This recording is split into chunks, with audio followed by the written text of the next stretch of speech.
What's up guys, welcome back to the channel. Today on this video we'll be solving the previous question paper that you see here. As you can see, this is a national certificate for mathematics N4, and this question paper was actually written on the 27th March 2025. It was an X paper and it also took about 3 hours to be written.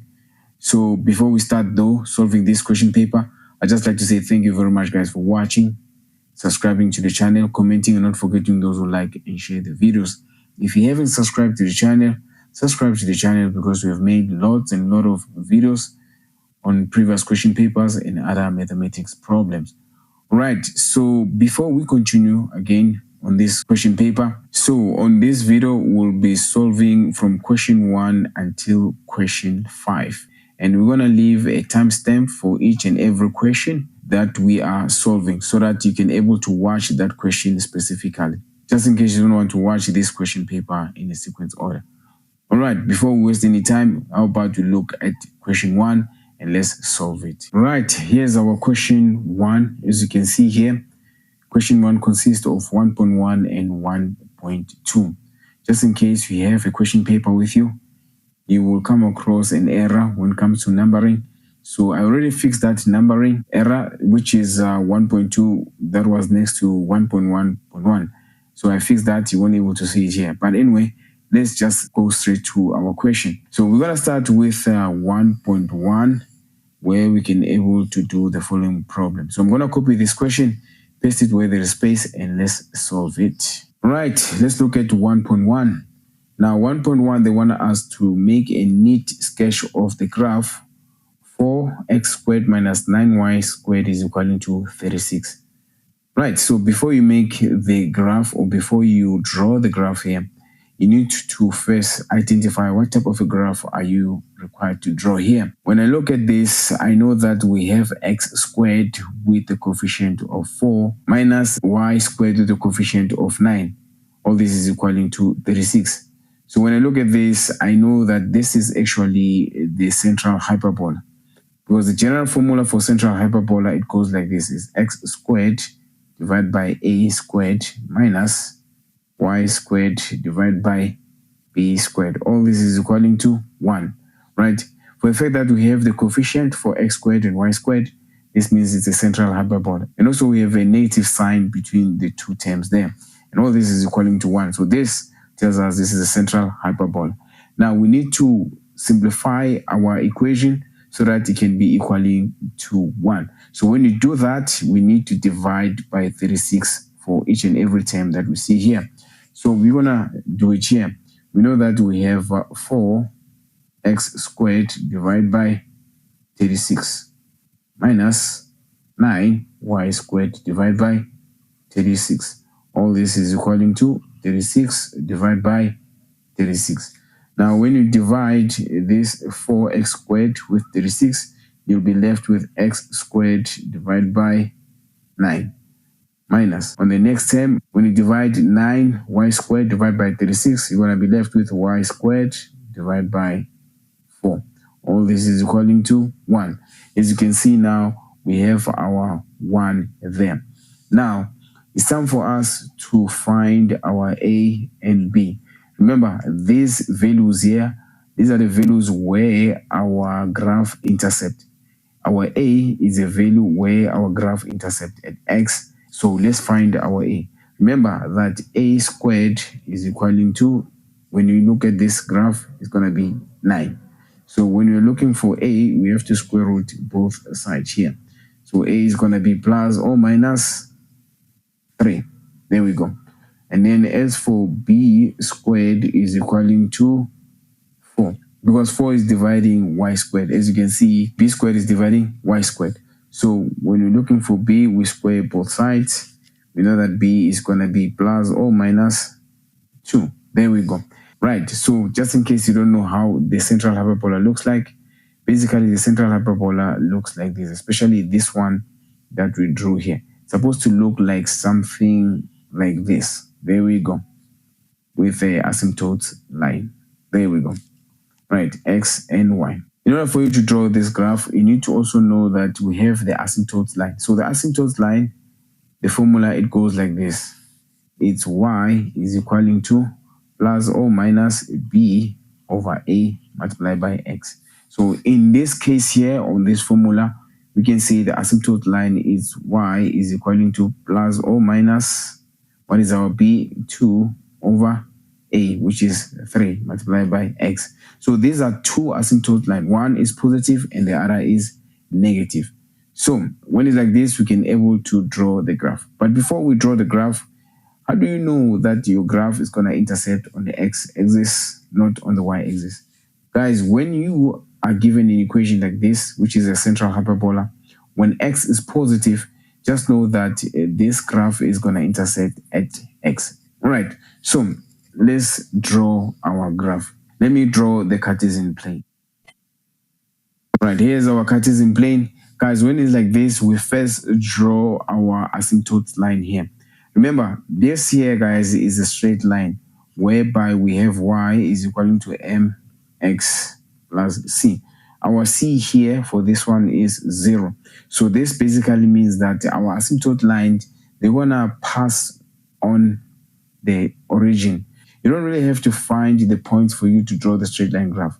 As long as you take your ruler, passing it on the origin like this, passing the line on the origin like that for this graph, and then you just name it. We name this one y is equaling to 2 over 3x. So it's the positive part of this asymptote line, is the positive one.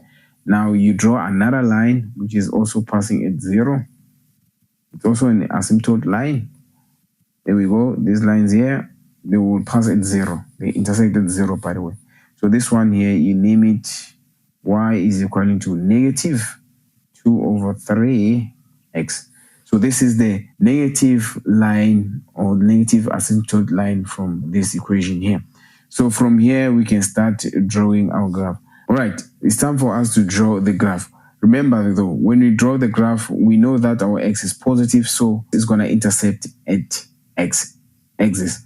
So we know that the intercept value there is going to be positive and negative 3. So on our x-axis, we're going to start with 3 there, and also we have this point here which is going to be negative 3. Right, then from there we draw our graph. So we know that this graph here is going to asymptote on the asymptote line like that. There we go. And also it's going to pass here and also asymptote on this straight line here like that. There we go. And then the other one also is going to cut at negative 3 but asymptote on that line there. And then the other one also is going to asymptote here as well. As you can see, this is our central hyperbola graph. Guys, this graph is not that difficult. What you need to understand here is the fact that if it's positive like this, just know that it's going to intersect at x-axis. And when y is negative, it's not going to intersect at y. And also when you have a negative sign there, basically it means that this is going to be a central hyperbola. And remember, this must be equaling to 1. So you need to simplify it further. Alright guys, if it so happen this video helped you to understand how to draw the central hyperbola, you can leave a like, a comment, and also you can subscribe if you haven't subscribed to the channel. If it happens that you didn't understand, you can rewatch the video and try to watch at the point where you got lost. And also if that doesn't help, you can leave a comment on the comment section. I would really appreciate that. Do not forget to subscribe to the channel. We are done with 1.1. Alright guys, let's look at 1.1.1. Now we're going to copy this question, space it where there is space, and let's answer it. Alright guys, let's look at 1.1.1. Now the question is this graph a function or a relation? Now before you answer this, you need to understand what is the difference between the two. A function is a graph whereby a x value gives you one y value. So that is a function. So how do you check? Basically, you choose any x value within the domain of the graph. And then if one x value gives you one y value, that is the function. Now, a relation is a graph whereby the x value gives you two y values. Again, you're also going to choose an x value. You draw a vertical line. So we can choose any x value that is within the domain of this graph. So for example, I will choose a point here. Let's say this point here is 4, right? So if we say x is 4, if we draw a vertical line here on the x where is 4, we'll have a point here, which is going to be consisting of x is 4 and y. So we don't know y is at the moment. We can say 4 and positive y for this point here. And then when you continue like that, where the graph intersects again, we're going to have the y value here. X is going to be 4 for this point, but y is going to be negative. So it means that this is the relation, because this 4 as our x, it gives us 2 y values. You might not know what those values are, but we know that one of the values is going to be positive y, and then the other value is going to be negative. But if you want to know what those values are, you just have to substitute those values on the formula, which I'm not going to do, but they're going to give you 2 values of y. All right, so this means that this is a relation. There we go. All right, so we are done with this question. It was not containing a lot of marks. So just in case you didn't understand, you can also rewatch the video at the point where you didn't understand. And if it so happens still you don't understand, you can leave a comment. I'll try to answer you to my level best. But if this helped you to understand how to distinguish between a function and a relation, do not forget to like and share the video. If you haven't subscribed, subscribe to the channel. All right, we are done with 1.1.1. How about we do 1.1.2? Let's look at 1.1.2. Now we're going to copy this 1.1.2, paste it next to the graph, and let's try to explain the answer there. All right, guys, let's look at 1.1.2. What is it that they want here? The question goes like this. Is the graph of 4x squared minus 9y squared is equal to 36 continuous or discontinuous? Now, before you answer this, you need to know what is continuous and discontinuous. It's very, very simple, guys. A continuous graph, it's a graph that you can draw without breaking a line. An example, if I would to draw a circle, can I draw a circle without breaking the line or lifting a pen? A circle can be drawn without breaking a line. So this means that it's a continuous graph. For a straight line graph, let's see. Can I draw a straight line graph without breaking a line? Let me see. As you can see, a straight line graph can be drawn without breaking a line or lifting a pen. So this means that when you can draw without breaking a line or lifting a pen, these graphs are continuous. So what are the type of discontinuous graph look like? Now, the discontinuous graph, let me draw the Cartesian plane here. An example of a discontinuous graph could be a hyperbola. Now, a hyperbola, we know that it exists on one quadrant. In this case, it's going to be the first quadrant, and on the other quadrant, which is going to be the third quadrant for this one. As you can see, you cannot draw this graph without breaking a line. You need to draw one part of it, you lift your hand, and you draw the other part of it. While you lift your hand, this means you broke the line. So it means this is discontinuous. You cannot continue draw the entire graph without breaking the line. Another example, it's an example of a turn graph. It looks like this, by the way. The turn graph looks like this, right? As an example, as you can see, this turn graph here, you cannot draw this graph without lifting a hand or breaking a line.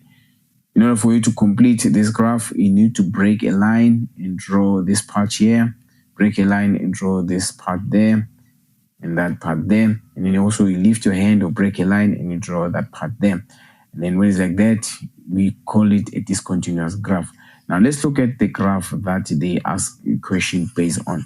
As you can see, our central hyperbola here, we have these two parts of the graph. If you draw the first part here on our left, we know that you can draw this without lifting a hand. As you can see, we can draw this without lifting a hand or breaking a line. But in order for us to complete the other half of this graph, you need to break a line or lift your hand and redraw the other part on this side. So when it's like this, we can say this graph here is a discontinuous graph. So your answer is going to be discontinuous. There we go. So that is your answer. I hope you guys managed to understand how to distinguish between continuous and discontinuous. It's pretty simple, guys. What you need to understand is when you can able to draw a graph without breaking a line or lifting a hand, that is a continuous graph. But if you draw a graph and you need to break a line to complete it or lift a hand to complete it, just know that is a discontinuous graph, just like the one that you see here on the screen. All right, I hope you guys managed to understand. If it so happen that you didn't understand, don't forget to leave a comment on the comment section or rewatch at the point where you got lost. Really, this was not challenging. But if this part of the video helped you to understand, don't forget to like, share, and also if you haven't subscribed to the channel, subscribe to the channel. Guys, we are done with 1.1.2.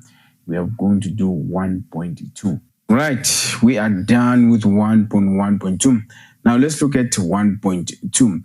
Now 1.2, we're going to copy the question here, guys, paste it where there's space, and let's solve it. All right, guys, let's look at this question here. They say make a neat sketch of the graph x is equaling to negative y squared. As you can see, this is an inverse of the parabola graph. So in order for you to draw this graph, it's very simple. Usually you can use the table method if you really don't know how to do it in a shorter way. But with the shorter method, as you can see, this graph here, we do not have the coefficient of y and the constant. When it's like this, you first draw your Cartesian plane. Let's draw it. There we go. So here is our Cartesian plane. Now, for the fact that this y squared is negative, this means that our graph is going to face on the left. So how are you going to draw this? First of all, we know that this graph here, for the fact that it doesn't have the coefficient of y and the constant, it means that our graph is going to be intersecting at 0. So since it's an inverse of a parabola, it should face on the left like that. And also the other part is going to be like this. There we go. So this here, guys, is our graph. There was no need for you to use the table method because this graph here is gonna intersect at 0. And for the fact that it's negative here, this basically means it's gonna face on the left-hand side. Right, so this is the graph of x is equaling to negative y squared. Just in case you don't know how to draw this graph, you can go back to the beginning of this part of the video, rewatch it and try to understand it better. If you don't understand, you can leave a comment in the comment section. And also, if you did manage to understand, do not forget to like and share. If you haven't subscribed to the channel, subscribe to the channel. I hope this was easier for you to understand, and I hope this part of the video helped you understand how to draw this type of a graph, which is an inverse of a parabola. Right, we are done with 1.2. Alright guys, now that we are done with 1.2, let's look at 1.2.1. Let's copy this question and let's try to answer it next to the graph. Alright, let's look at 1.2.1. Now, the question goes like this. Is the graph x is equaling to negative y squared a maximum or a minimum value graph, right? So what you should know here is what is the maximum value and the minimum value on a normal parabola graph. Let's not forget this graph here is an inverse. So let me first explain the maximum value and the minimum value on a normal parabola graph. Let's say this graph looks like this. Let's say it's a parabola graph, x and y there. Let's say it's facing upwards like this, right? Now, when a parabola graph faces upwards like this, we know that our x squared coefficient, which is a, is going to be positive, right? We can say this graph here is actually minimum. The reason why we say minimum is because at the turning point, let's say our turning point is here. At the turning point, the y value here, it's actually the lowest point that a graph has. So at the turning point, the y value of that turning point is the lowest point of this graph here. So when we seek for maximum and minimum, when the parabola is not inverted, we look at the turning point, but we look only at the y values, right? So when it's facing upwards like that, and when a is positive, the graph is said to be minimum value. But then when it's facing downwards, Let me just be quick about it. Right, when it's facing downwards like this, as you can see, we're also going to look at the y value. The highest y value we can ever have here is the y value of the turning point on this graph. So it means that this is going to be a maximum value. There we go.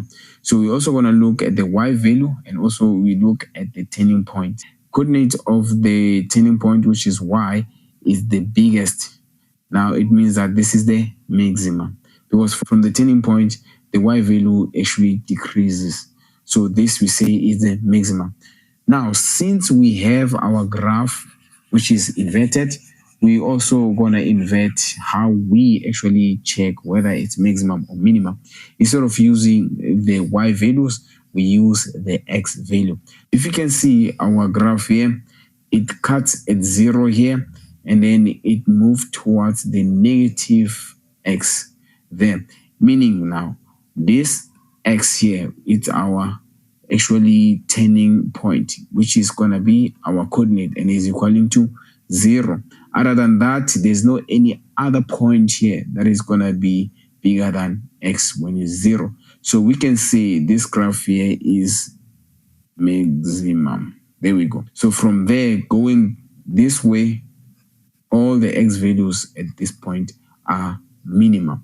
So I hope you managed to understand this. Really, it was not that difficult. You just needed to know on the original or on the parabola that is not inverted how to get the maximum and the minimum. Then from there, you just swap the values. Right, I hope you understood, guys. If it so happened that you didn't understand, you can rewatch this part of the video at the beginning of this question and try to make sure that you listen carefully. If you didn't understand either, you can also leave a comment. I'll try to answer you to my level best.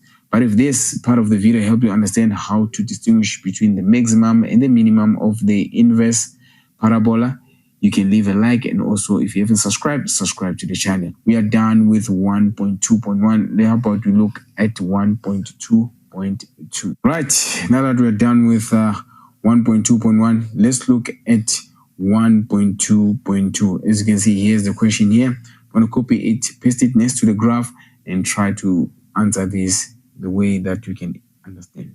Right, let's look at 1.2.2. So the question goes like this. Is the graph x is equaling to y squared symmetrical about the x-axis or the y-axis? So they mean that is the x-axis or the y-axis cut our graph into half. They are saying that is our graph half at about x-axis or the y-axis? So when you look at these two axes here, which of the two axes cut our graph into half? Now, our y-axis doesn't even cut it. It's just touch it at the point. So it's not the y-axis. But when you look at our x-axis, let me just write it here. From 0 going this way, it's actually cutting our graph into half. Look at that half and the remaining half there. We can say our graph is actually symmetrical about the x-axis. So your answer, you can say about x-axis. There we go. There's your answer. Guys, I hope you managed to understand this. Really, it wasn't difficult. Just in case you didn't, you can go to the beginning of this question, rewatch it. And also, if that doesn't help, do not forget to leave a comment in the comment section. Right, if this part of the video helped you to understand, do not forget to like, share, and also subscribe to the channel if you haven't subscribed to the channel. Right, we are done with 1.2.2, and also we are done with question 1 as a whole. I hope this video helped you to understand how to answer the questions on this question paper. All right, so guys, we are done with question 1. How about we do question 2? Right, question 2. As you can see, question 2 consists of determinants and also complex numbers. So we're going to start with 2.1. We're going to copy this question, paste it where there's space, and then let's solve it. Right, question 2.1. As you can see, we have this problem here. We are given 3 equations that you see here, and then they say we must use Cramer's rule to calculate the value of z. Now, this one here, guys, are determinants. So first of all, we need to create the square matrix. So we need to take only the coefficient of x, y, and z. As you can see, the first column is the coefficient x, the second column is the coefficient of y, the third column is the coefficient of z. So let's create the square matrix. Right, so we have the first column, which is going to be 5, 2, and 3. These are the coefficient of x's. And then the second column, which is going to be the coefficient of y, we have -6 for the first equation. For the second equation, we have -3. And for the third equation, we have 7. And then for the last column, we take the coefficient of z. We have 3 for the first equation. We have 2 for the second equation. We have 5. Then from here, we have our square matrix. Guys, just in case you didn't know, this is a 3 by 3 order or matrix. So just in case you didn't know, this is 3 by 3. All right, so we've created our square matrix here. So it's time for us to calculate the determinant. But before we calculate the determinant, you need to know about cofactors. Right, the set of signs that are placed based on the entries here. On the first entry, we want to have positive. The second entry, we want to have negative.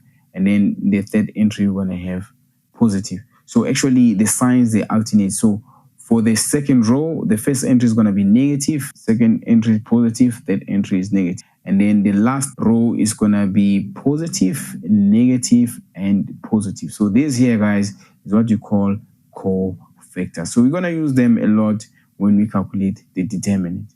Right, so another extra information that you need to know before you calculate the determinant, you need to select your minus. So it's up to you guys. You can select any row and any column. So I prefer to select the first row so that we can use these numbers or these entries on the first rows as minus. Right, now that we have managed to select our minus and we managed to establish our cofactors, we can start calculating the determinant. Now, when you calculate the determinant on the 3 by 3 matrix, you need to select a minor. After selecting a minor, use that minor to cancel the row and the column.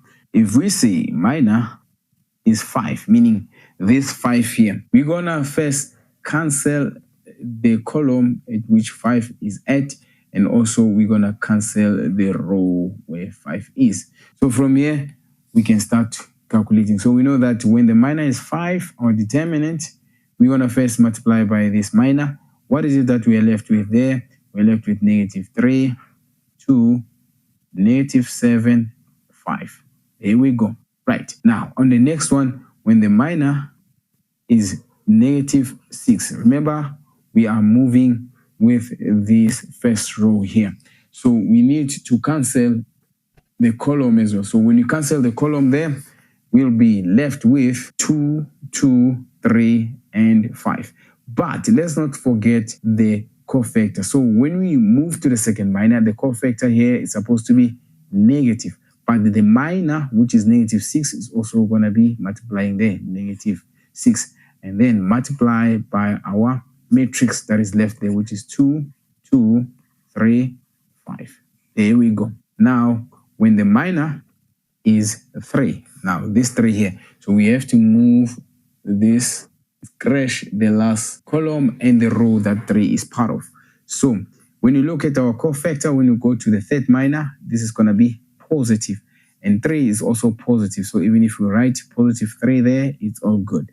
Then what is it that we left with there? We left with 2 minus 3, 3 minus 7.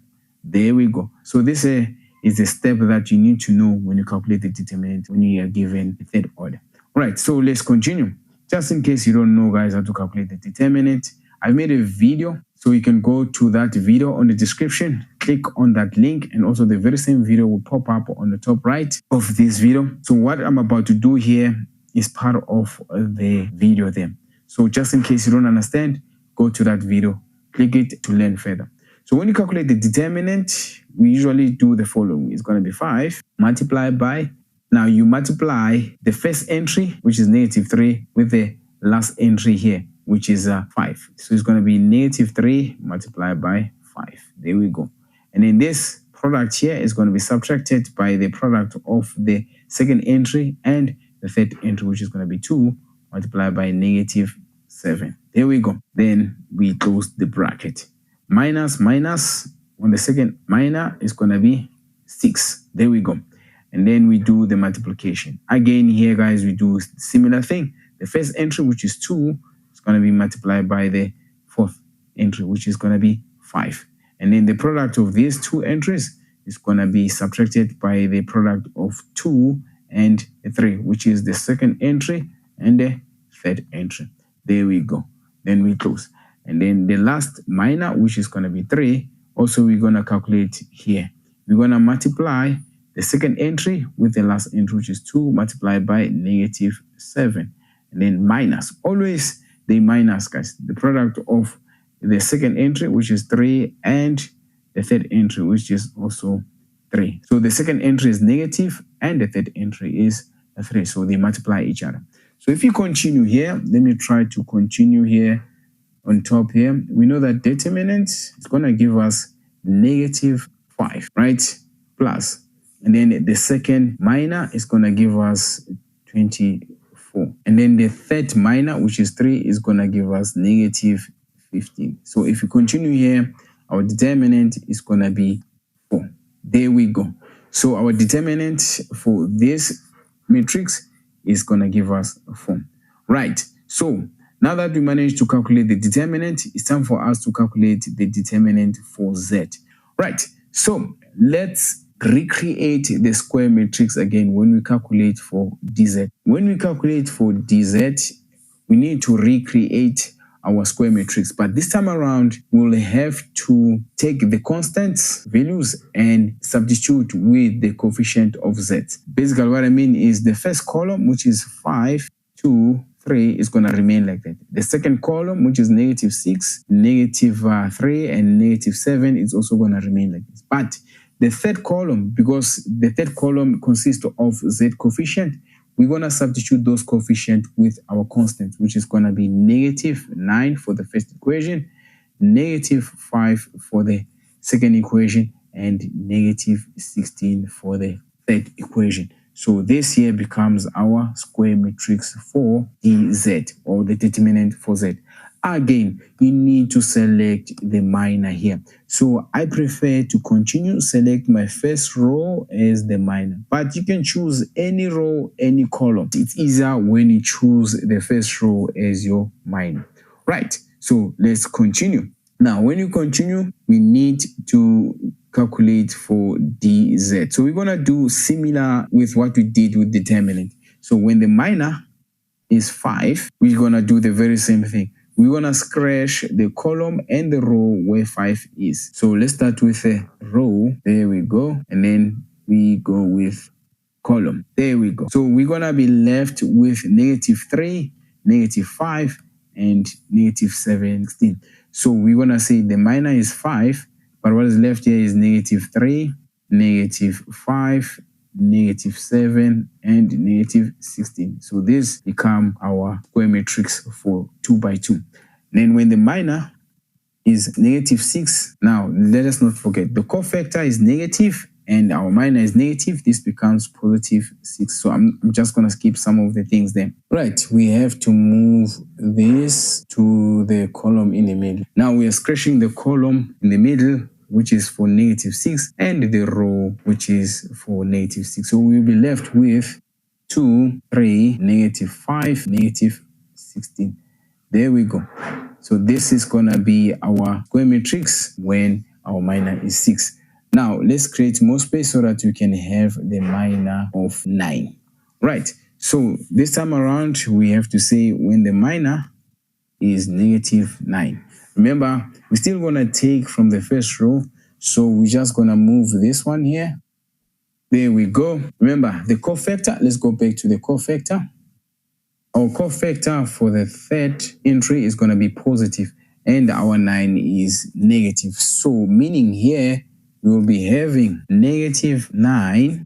We'll be left with 2, negative 3, 3, negative 7. So this is our matrix there. Right, so let's continue. Let me continue here on top. dz is going to be, now for our first minor is going to be 5 multiplied by, let's open our bracket, we have the first entry, which is -3, multiplied by the last entry, which is 16.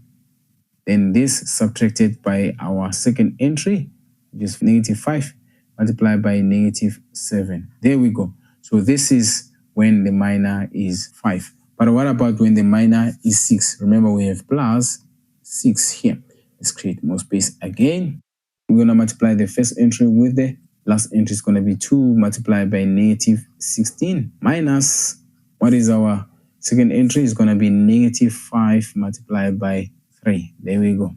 So this is for the second minor, when minor is -6. And the last, we have -9. It's time for us to create more space again. So when you calculate the determinant, we're going to multiply by the first entry, which is going to be 2 multiplied by -7 minus -3 multiplied by 3. There we go.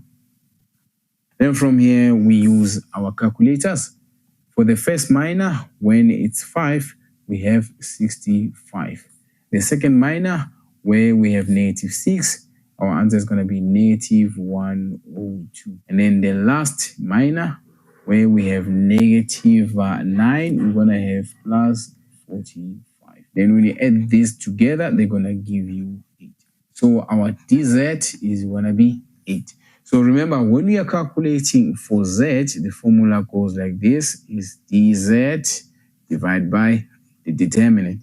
So this determinant that we got here, which is going to be 8, is going to divide it by our determinant that we got earlier, which was 4. So our final answer, z is equaling to 2.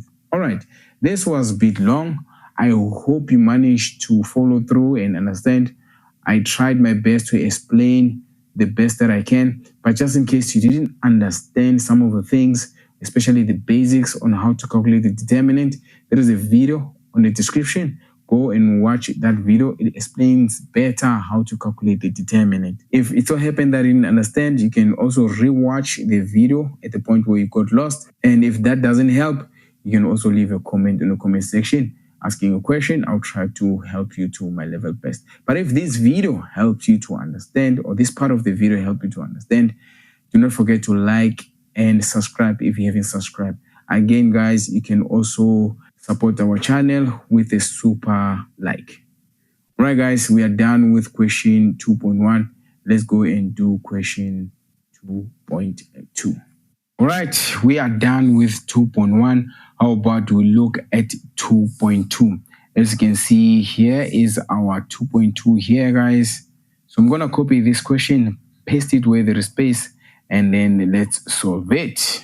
Here's our 2.2, guys. As you can see, we are given these two equations. So they want us to find or determine the value of x and y using the method of Cramer's rule.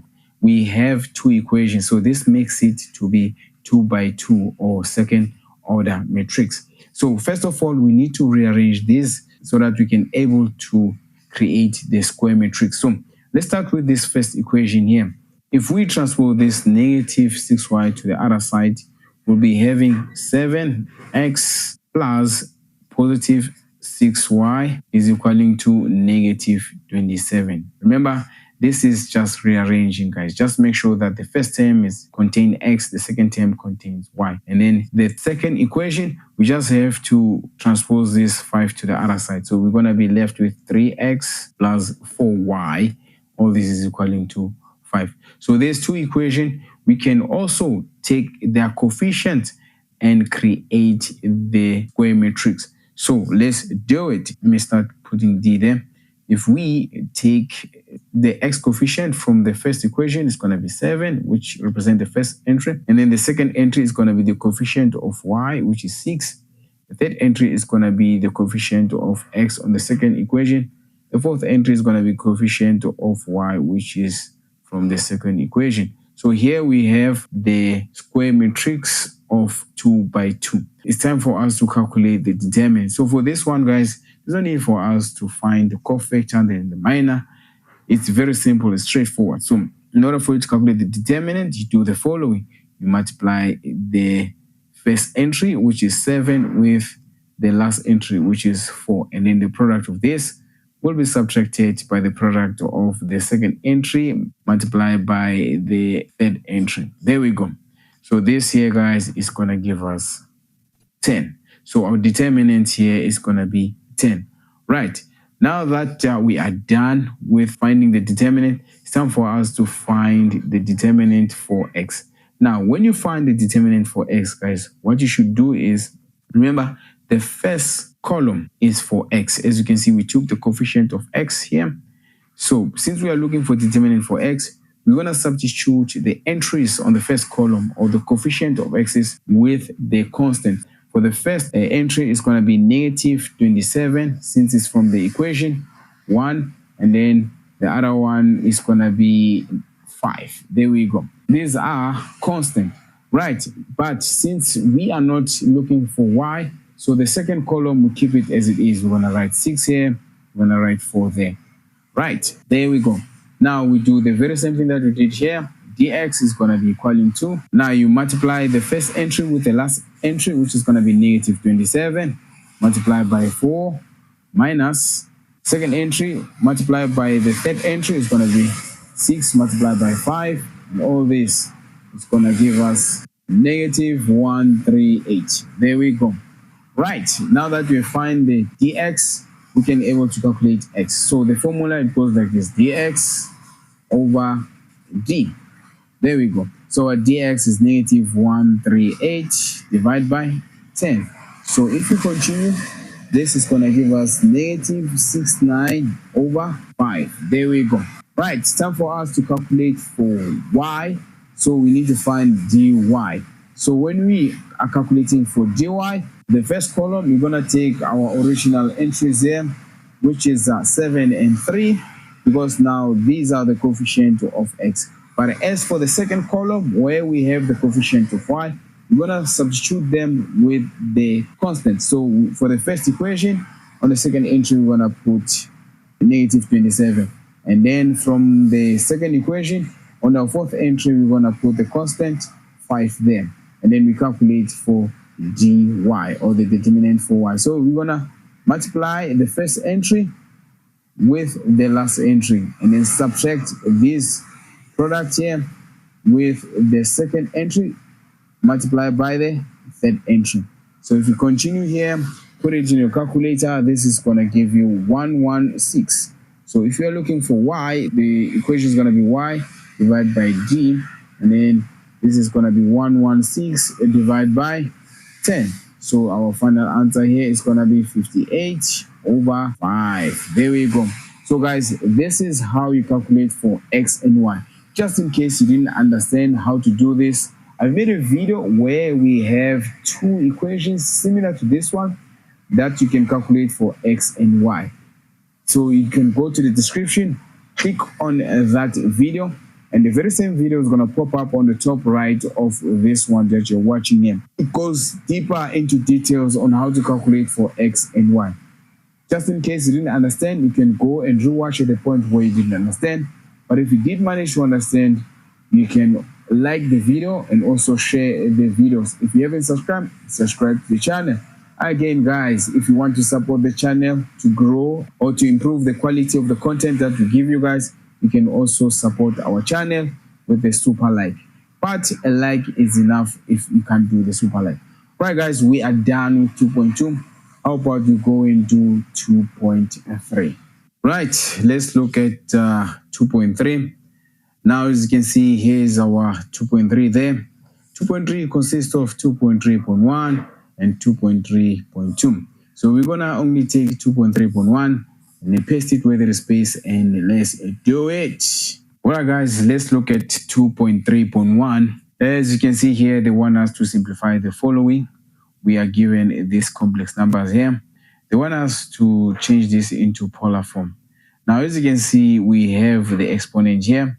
So this will require us to use the de Moivre's theorem. So we cannot use de Moivre's theorem when the complex number are in a rectangular form. We need to first convert this into a polar form, and then we can use the de Moivre's theorem.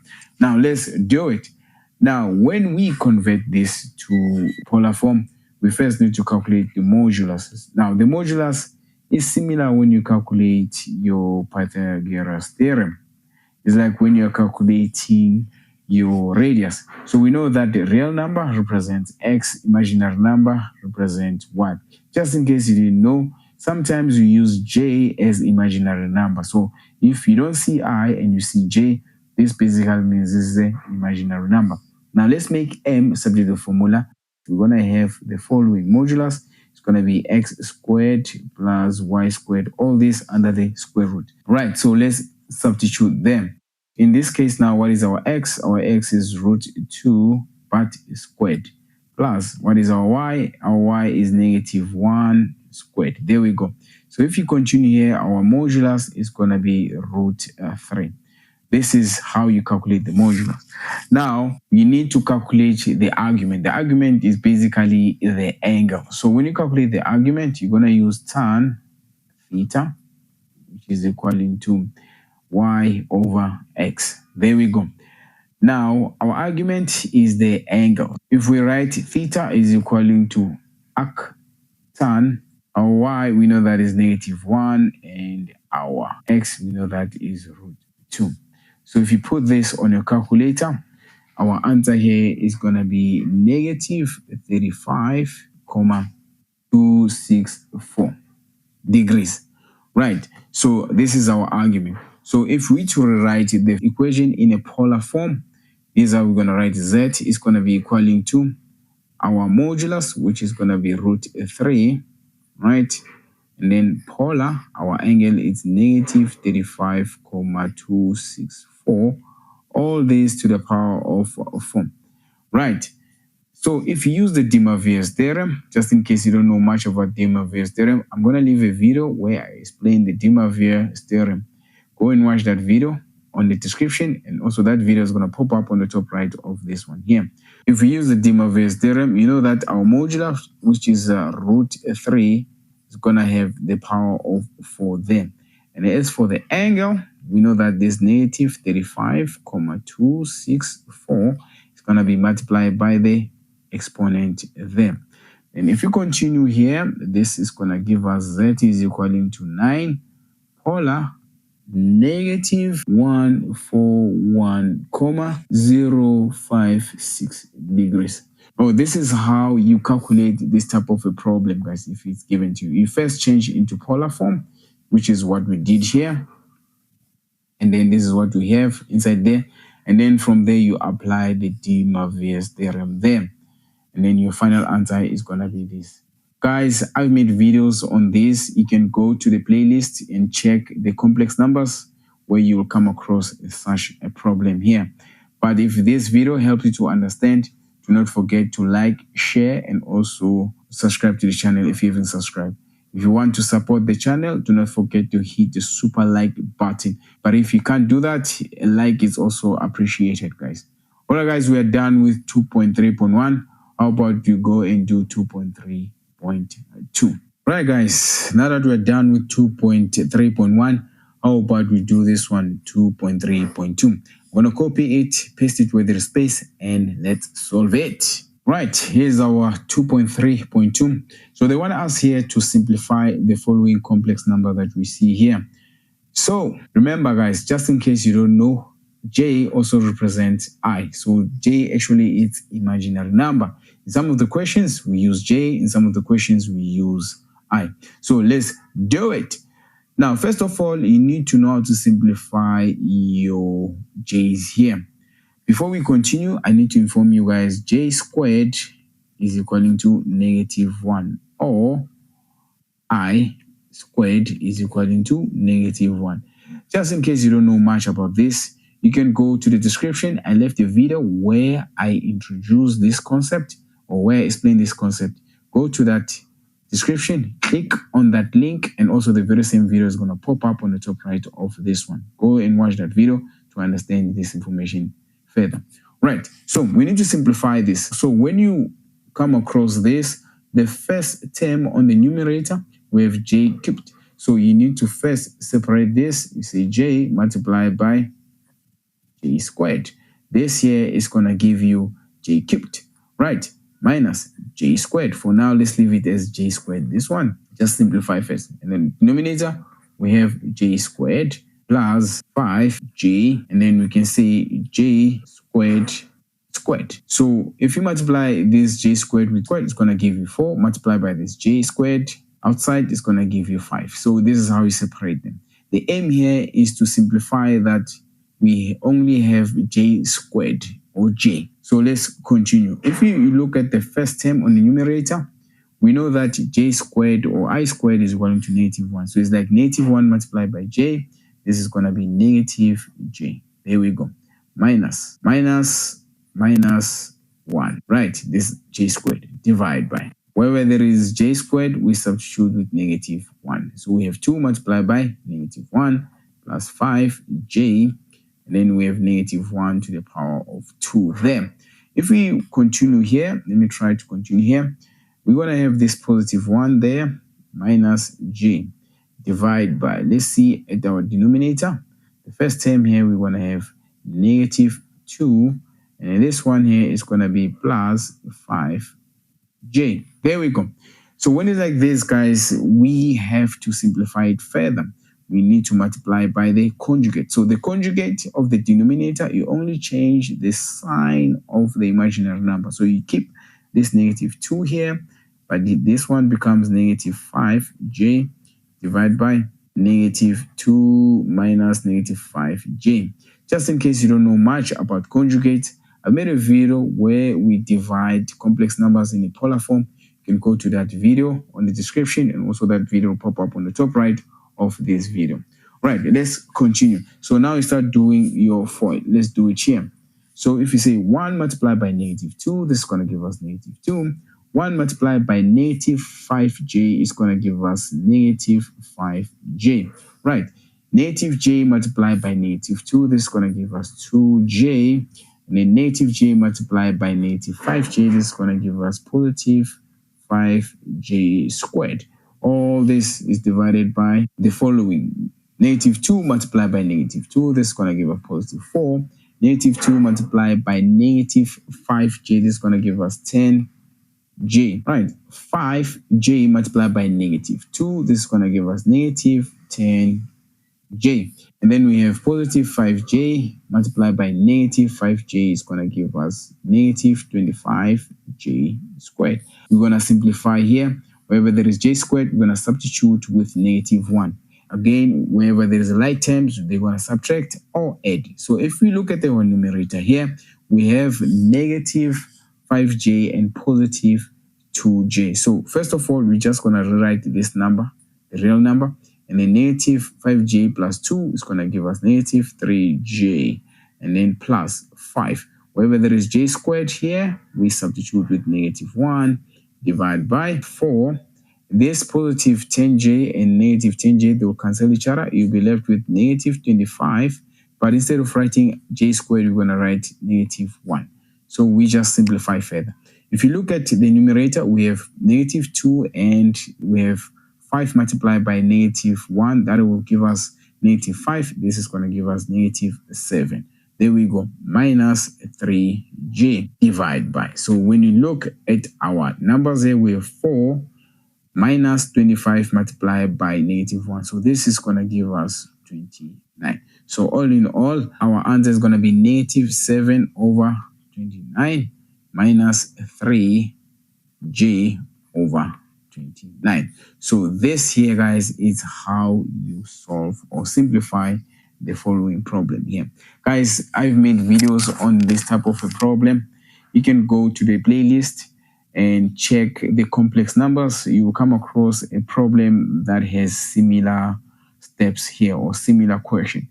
So I hope you guys managed to understand. If it so happened that you didn't understand, you can rewatch from the beginning. And also, if that doesn't help, you can leave a comment on the comment section. If this part of the video helped you to understand, do not forget to like, share, and also subscribe to the channel if you haven't subscribed.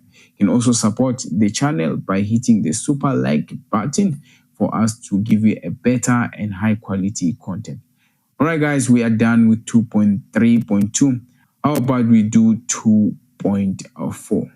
Right, now that we are done with 2.3, let's look at 2.4 there. So we're going to copy this question, paste it with the space, and we're going to try to calculate the following information that they are looking for. All right, let's look at 2.4. They want us to determine the argument and the modulus of the following complex numbers here. Guys, these complex numbers, before we start, they're in a polar form. If you see this word cis, basically this means that it's cos imaginary sign. So do not be confused. All right, if the complex numbers are in a polar form, they can divide and multiply each other. So here we don't need to change anything. All we need to do here is to multiply, divide these complex numbers in a polar form. Right, so let's start. So let's start with the numerator. When the complex numbers are in a polar form, the modulus, which is 2 and 3, they're going to multiply each other. So it's going to be 2 multiplied by 3 as for this one. Instead of writing cis, I'm going to write polar like this. Now, the argument, they're going to add each other. But since our 30 there is negative, this is going to turn out to be subtracting. Now, we divide. We do similar thing there.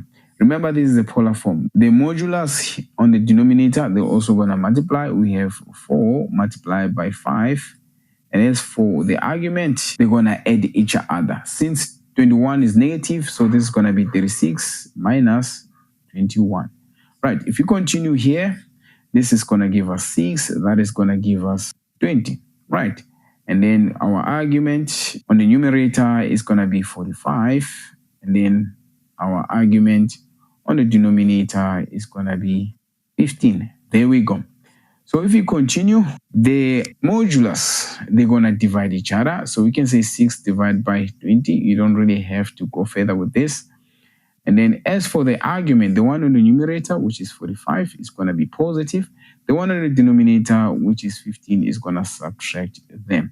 So if you continue with this question here, we can say that our final answer is going to be 3/10, and then our argument is going to be 30 degrees. So guys, this is basically what the answer is. So you can write modulus is 3/10, and then argument is 30 degrees.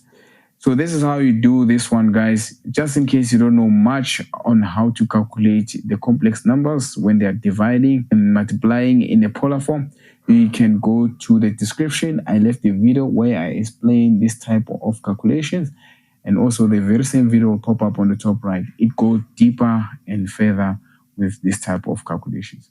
All right, guys, but if this video or this part of the video helped you to understand how to solve this type of problem, do not forget to like, share, and also comment on the comment section.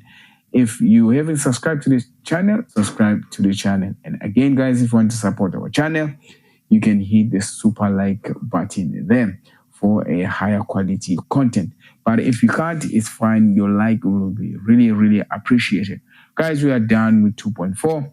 We are going to do 2.5, the last question of this question 2. Right, we are done with 2.4. It's time for us to do 2.5 there, guys. So I'm going to copy this question, paste it where there is space, and let's solve it. Right, let's continue with 2.5. Now, this one, they want us to solve for x. We are given the equation here. We have 2x squared plus 4x plus 4 is equal to 0. So they want us to solve for x here. What we need to do here is to take out the common factor or divide by the common factor here.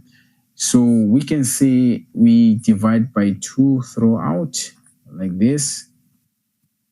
We know that we left with x squared plus 2x plus 2. All this is equal to 0. Then it's time for you to find the factors. You can't find the factors, so you better use the quadratic formula. So let's do it. X is equal to negative b plus or minus square root of b squared minus 4ac divided by 2a. Right. We all know that a is a coefficient of x squared, b is a coefficient of x, and c is the constant. So we just have to substitute them. So let's substitute. We know that x is equal to negative b. Our b here is going to be 2 plus or minus the square root of 2 squared minus 4. A is 1, and then our C is also 2. There we go. Divide by 2, and then our A is 1. If we continue here, we know that this is going to give us x is equal to negative 2 plus or minus. Inside the square root here, we're going to have negative 4 over 2. Guys, for the fact that we have negative inside the square root, this will change into the imaginary number. Remember, imaginary number is equal to negative root 1. Just in case you don't know, I've made a video explaining this. You can go to the description, click on the video where I explain this, and the very same video will pop up on the top right of this one to understand this one better. So we can rewrite this like the following as a negative 2 plus or minus. We can say the square root of 4 multiplied by the square root of negative 1. All this is divided by 2. So we can continue here. We say negative 2 plus or minus. What is the square root of 4? We know that it's going to be 2. But what is the square root of negative 1? We say it's an imaginary number. All this is divided by 2. So we can say x is equal to negative 2. When we have plus, we're going to have plus 2i divided by 2. Or x is equal to negative 2. This time around, we're going to include negative 2i. All this is divided by 2. So if we continue, we go further, we know that these two divide these two terms here on the numerator. So we're going to have negative 1 plus I, or x is equal to negative 1 minus I. Guys, this is how you solve this one here. Remember, if you use a calculator, it's going to give you an error here. This basically means that you must not use a calculator here. Rather do it manually so that you can have negative 4 under the square root there. If you use a calculator, it's going to give you an error. So the trick here was for you to able to identify that this is actually complex numbers. All right, guys, I hope you managed to understand how to solve this one. It really was not that difficult.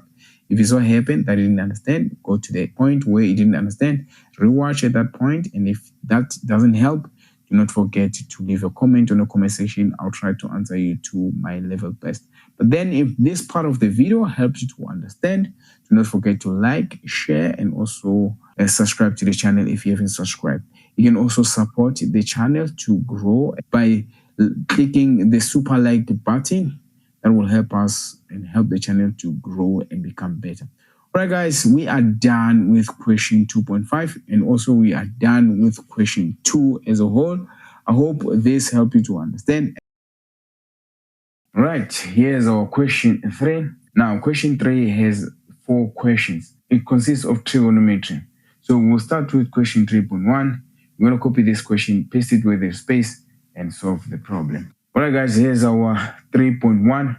As you can see, 3.1, they want us to solve for x. Now, we're given this expression here. We have 2 cos squared x plus cos 2x minus 1. All this is equal to 0. They want us to find x which is greater than 0 degrees but less than 270. So basically, they want us to find x on these 3 quadrants here. We know that we have 0, we have 90 degrees, we have 180 degrees, and also we have. So starting from here, they want us to find the x's here. Right? On the first quadrant, they want us to find x.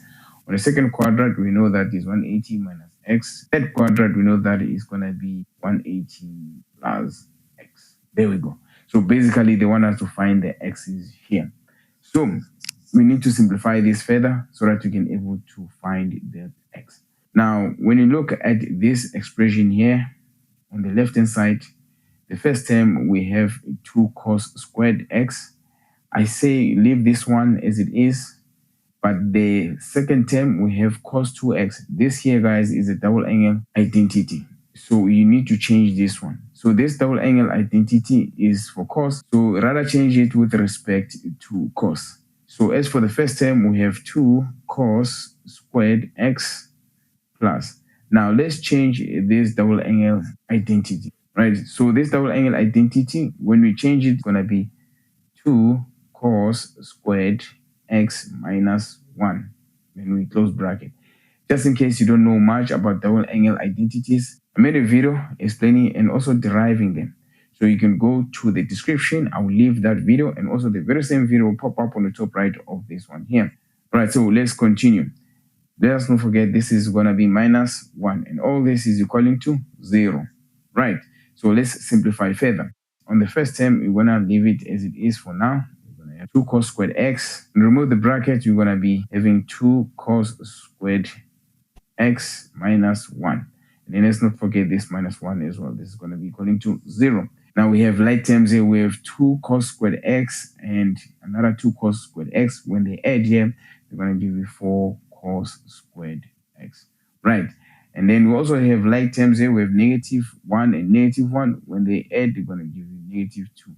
All this is equaling to 0. Right. So we need to transpose this negative 2 to the right-hand side. So we're going to be left with 4 cos squared x is equaling to positive 2. If it goes to the right-hand side, it changes the sign. And then we divide by 4 throughout here. Here we go. If we divide by 4, we're going to have cos squared x. This is equaling to 1 over 2. There we go.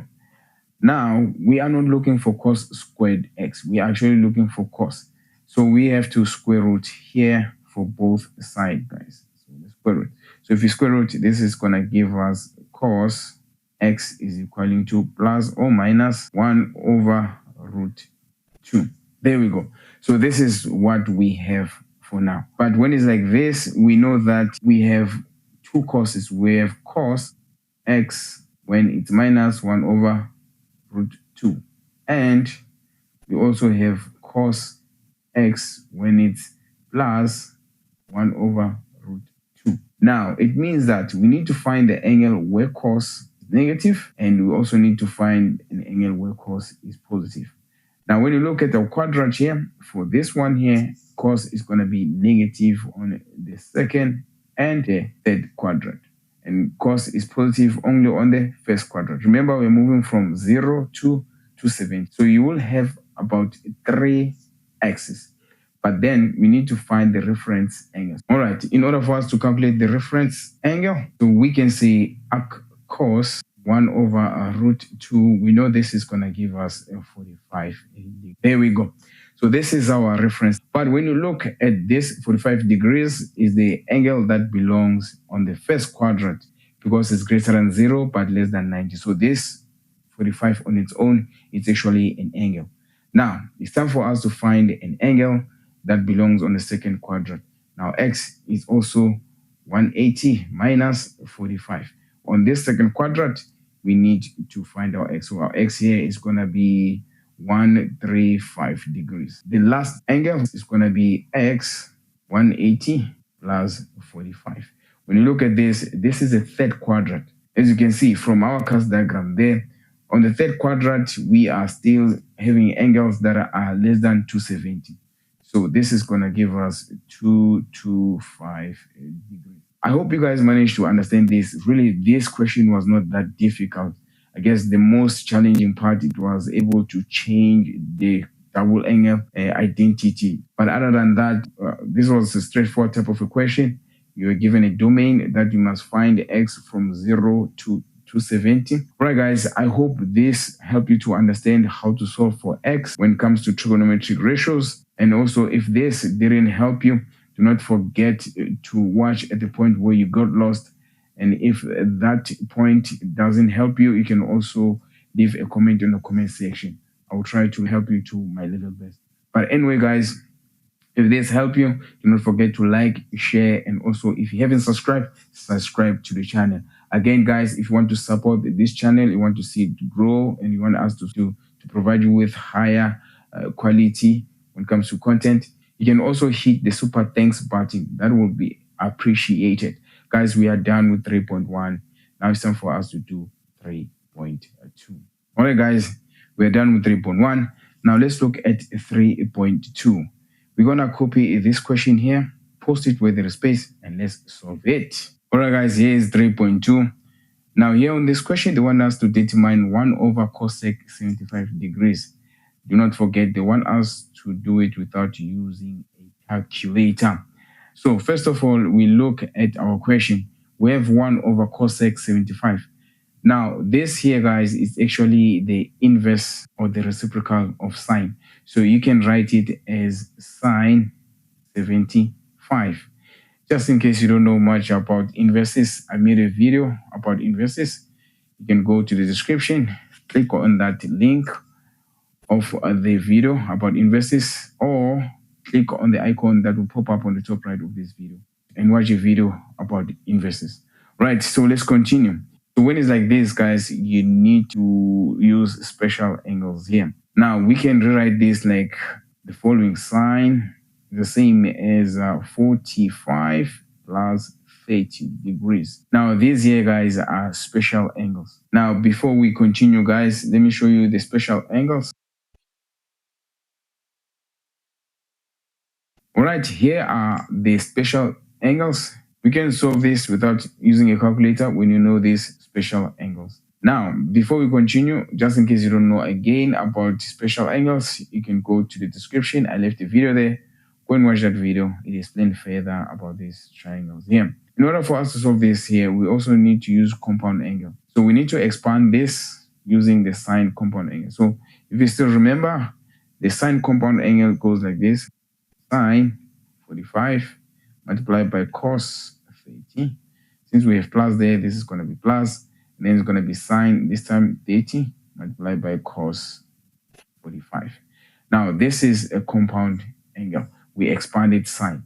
So from here we can able to see what is sine 45 using this right angle triangle there.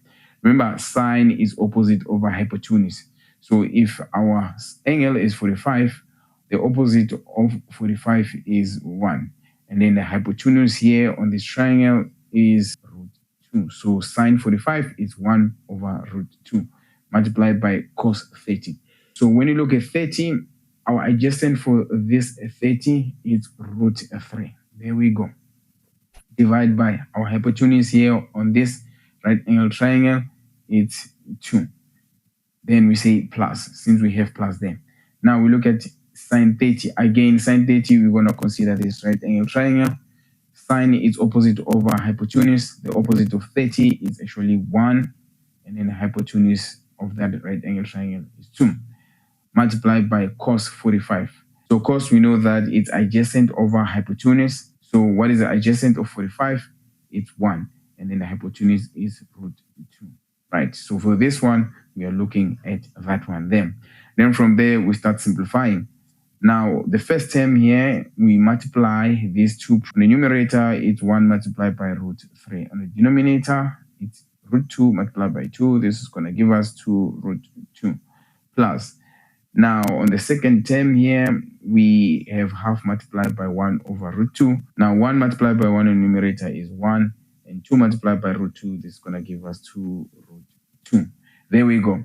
Let me just erase and create space for us here.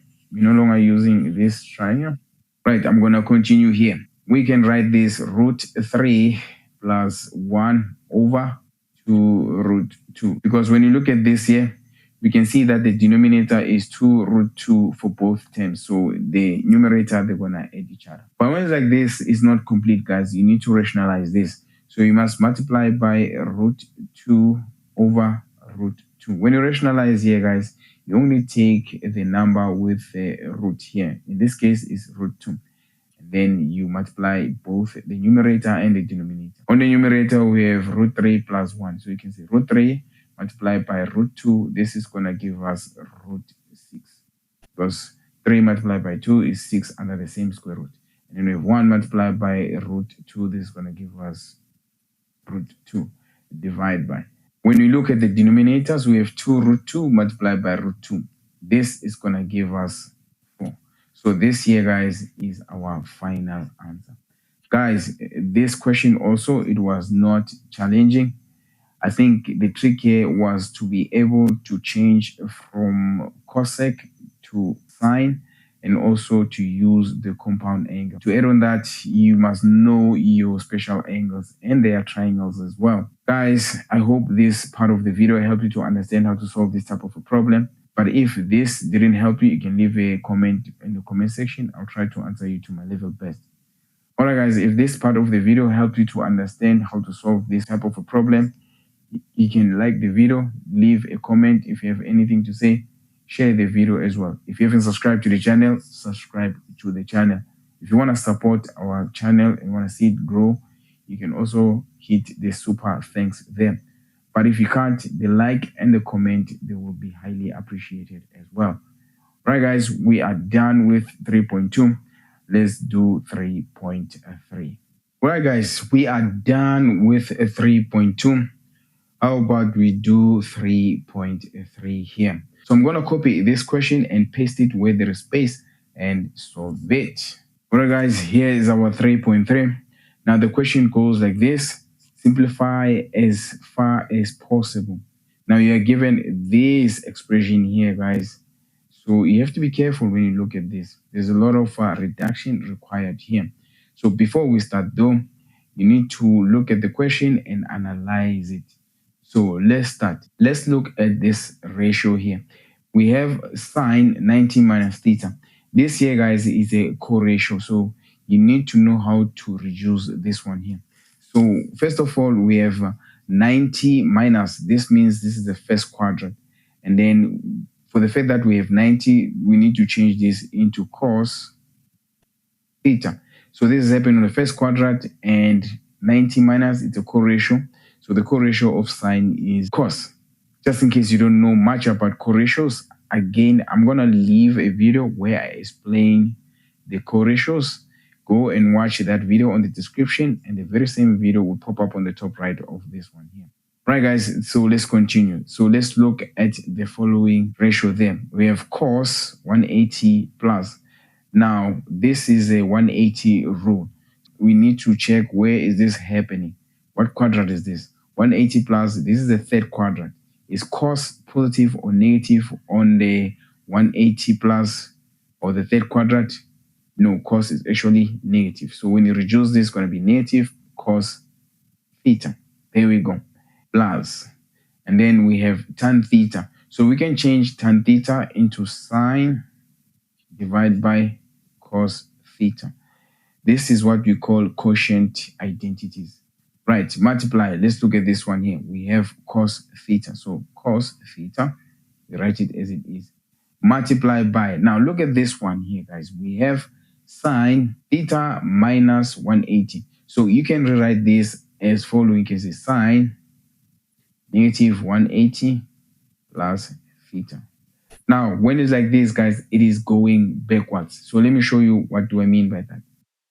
Now we have your 0 minus 90 minus 180 minus 270 minus 360.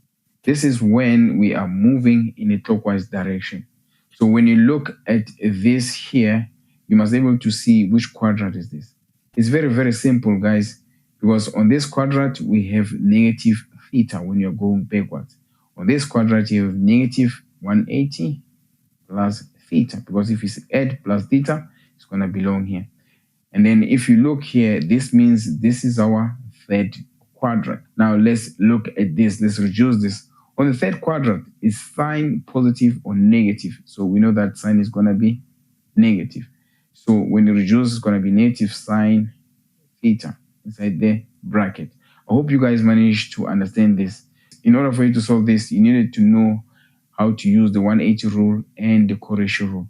So I'm going to leave videos where I explain these two rules in the description.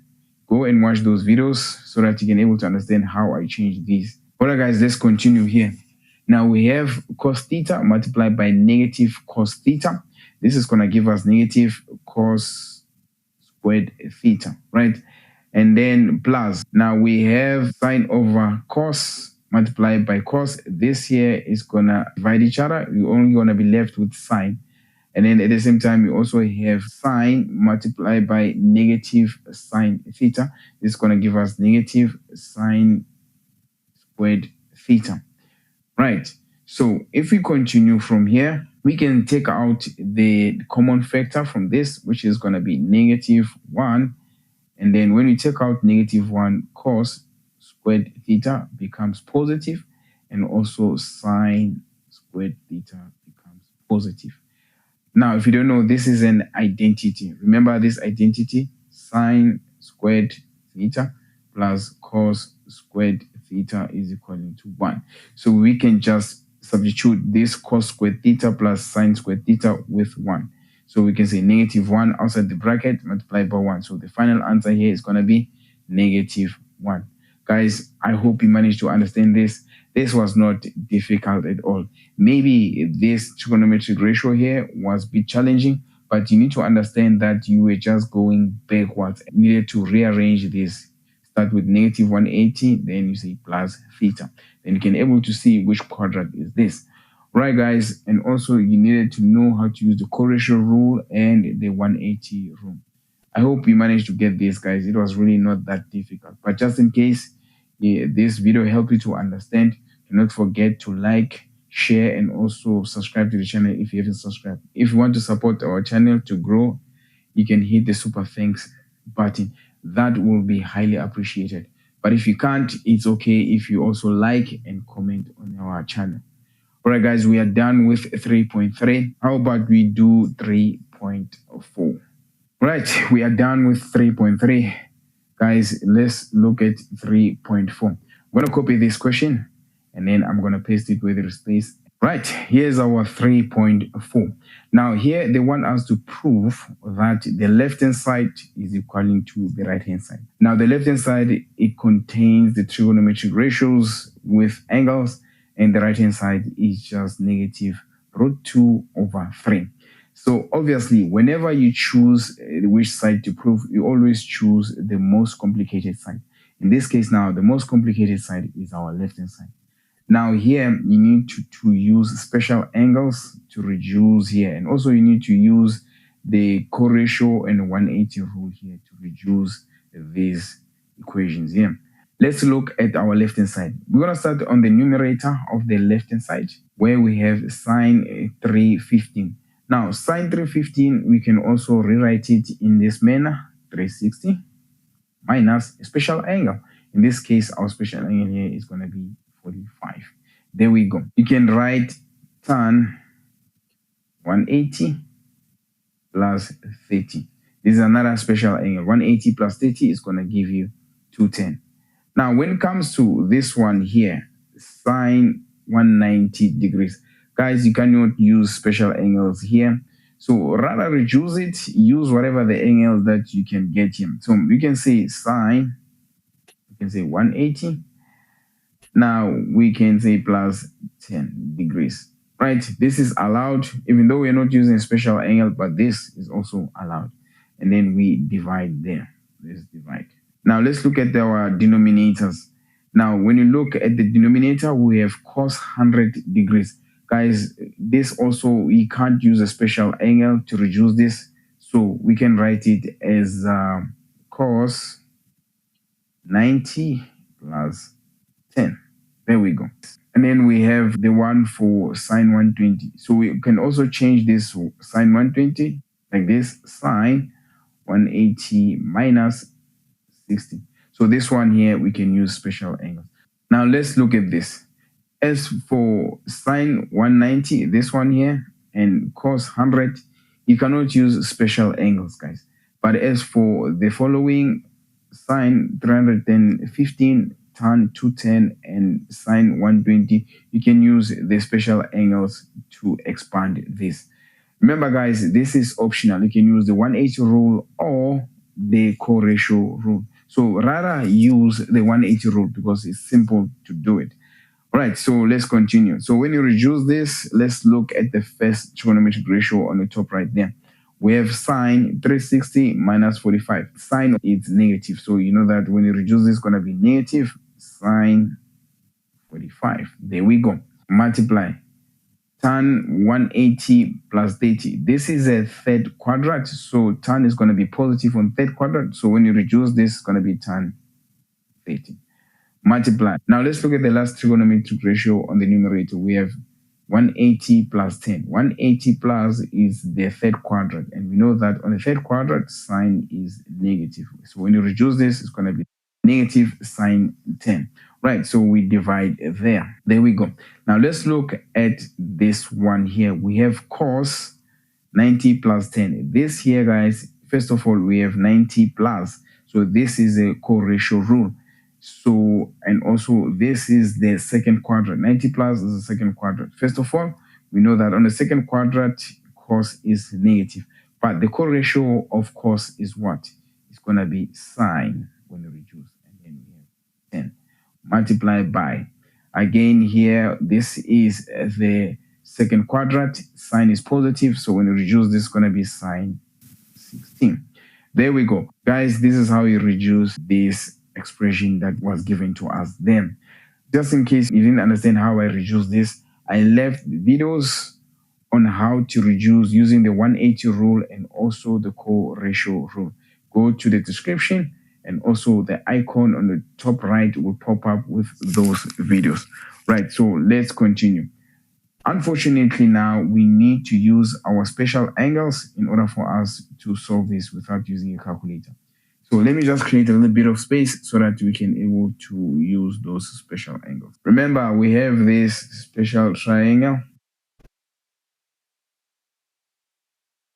Now, before we use these special triangles, we have something that we need to do here. We have negative sine 10 and another negative sine 10 on both the numerator and denominator. So this one and that one there, they're going to divide each other. So we only left with negative sine 45 on the numerator multiplied by tan 30.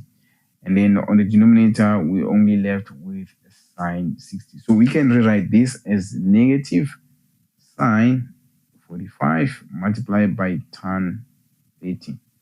And then let's just say divide by sine 60 like this. Now it's time for us to apply these special triangles. Now when you look at this, we have negative there. But what is sine 45? When you look at our special angle, sine 45, it's 1 over root 2. So we're going to have negative 1 over root 2. Right, now multiplied by tan 30. First of all, what is tan? Tan is opposite over adjacent. Now, when you look at this triangle here, our tan 30, the opposite is going to be 1 and the adjacent is going to be root 3. There we go. So from there, we divide. Now we come to sine 60. Also, we're going to use this triangle here to get our sine 60. So sine is opposite over hypotenuse. The opposite of 60 here is root 3. And then the hypotenuse is going to be 2. So guys, this is how you simplify these ones further using the triangles here.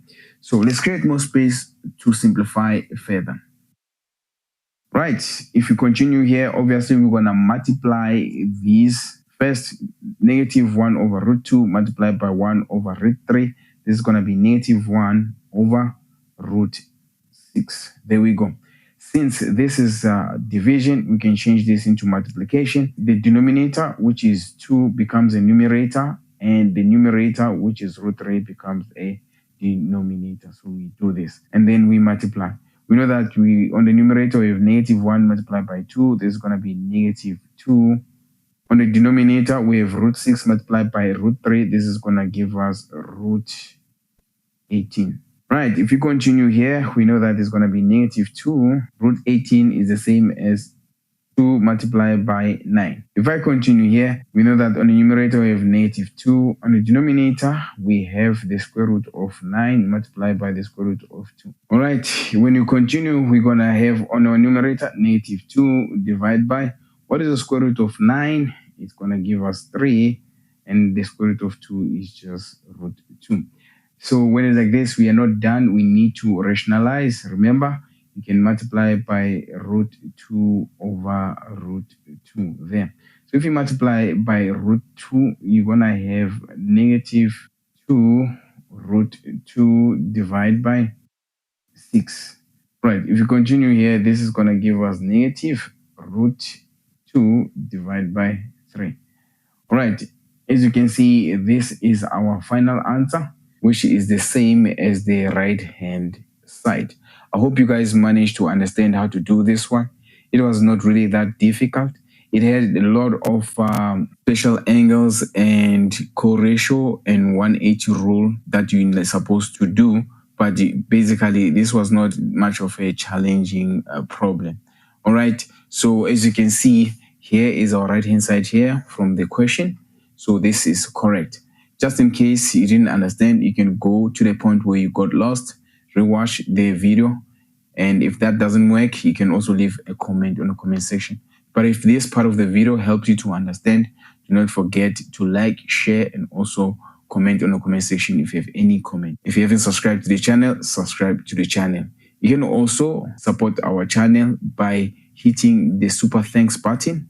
That will highly appreciate it. But if you can't, a like and a comment, it's also fine. All right, guys, we are done with question 3.4, and also we are done with question 3 as a whole.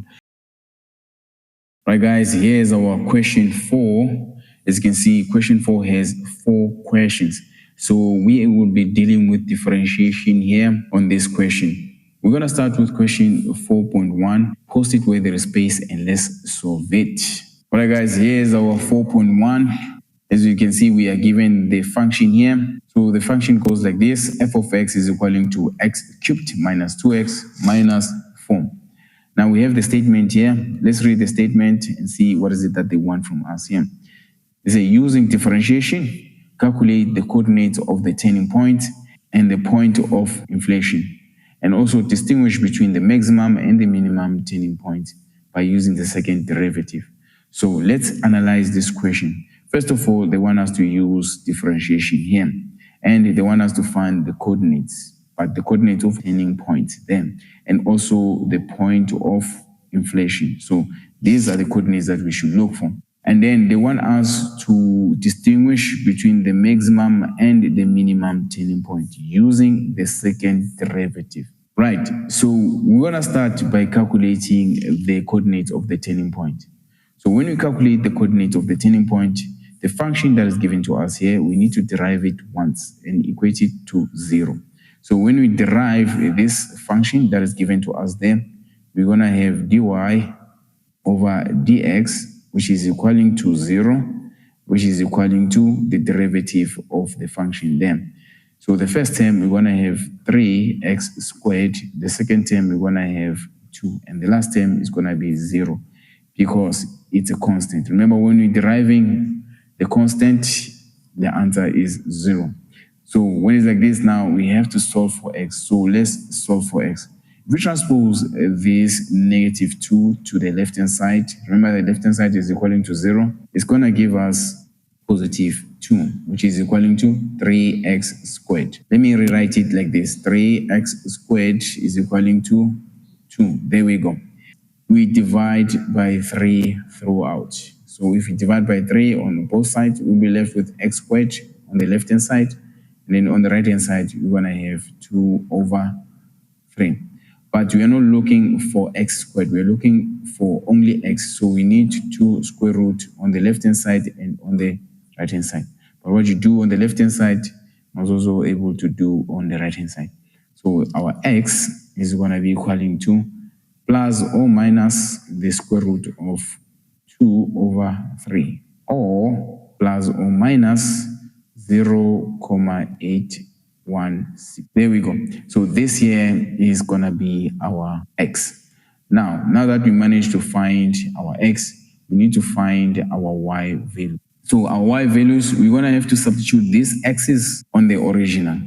When x is equaling to negative 0.816, what is our y? Remember, we have 2 x's here. One is positive and the other is negative. So when it's negative, what is our y? We take from the original equation there, we just substitute with negative 0.816 on our original equation there. So let's do it. So wherever there is x, we're going to put negative 0.816. But from the original, this is cubed minus 2. Wherever there is x, we put negative 0.816 minus 4.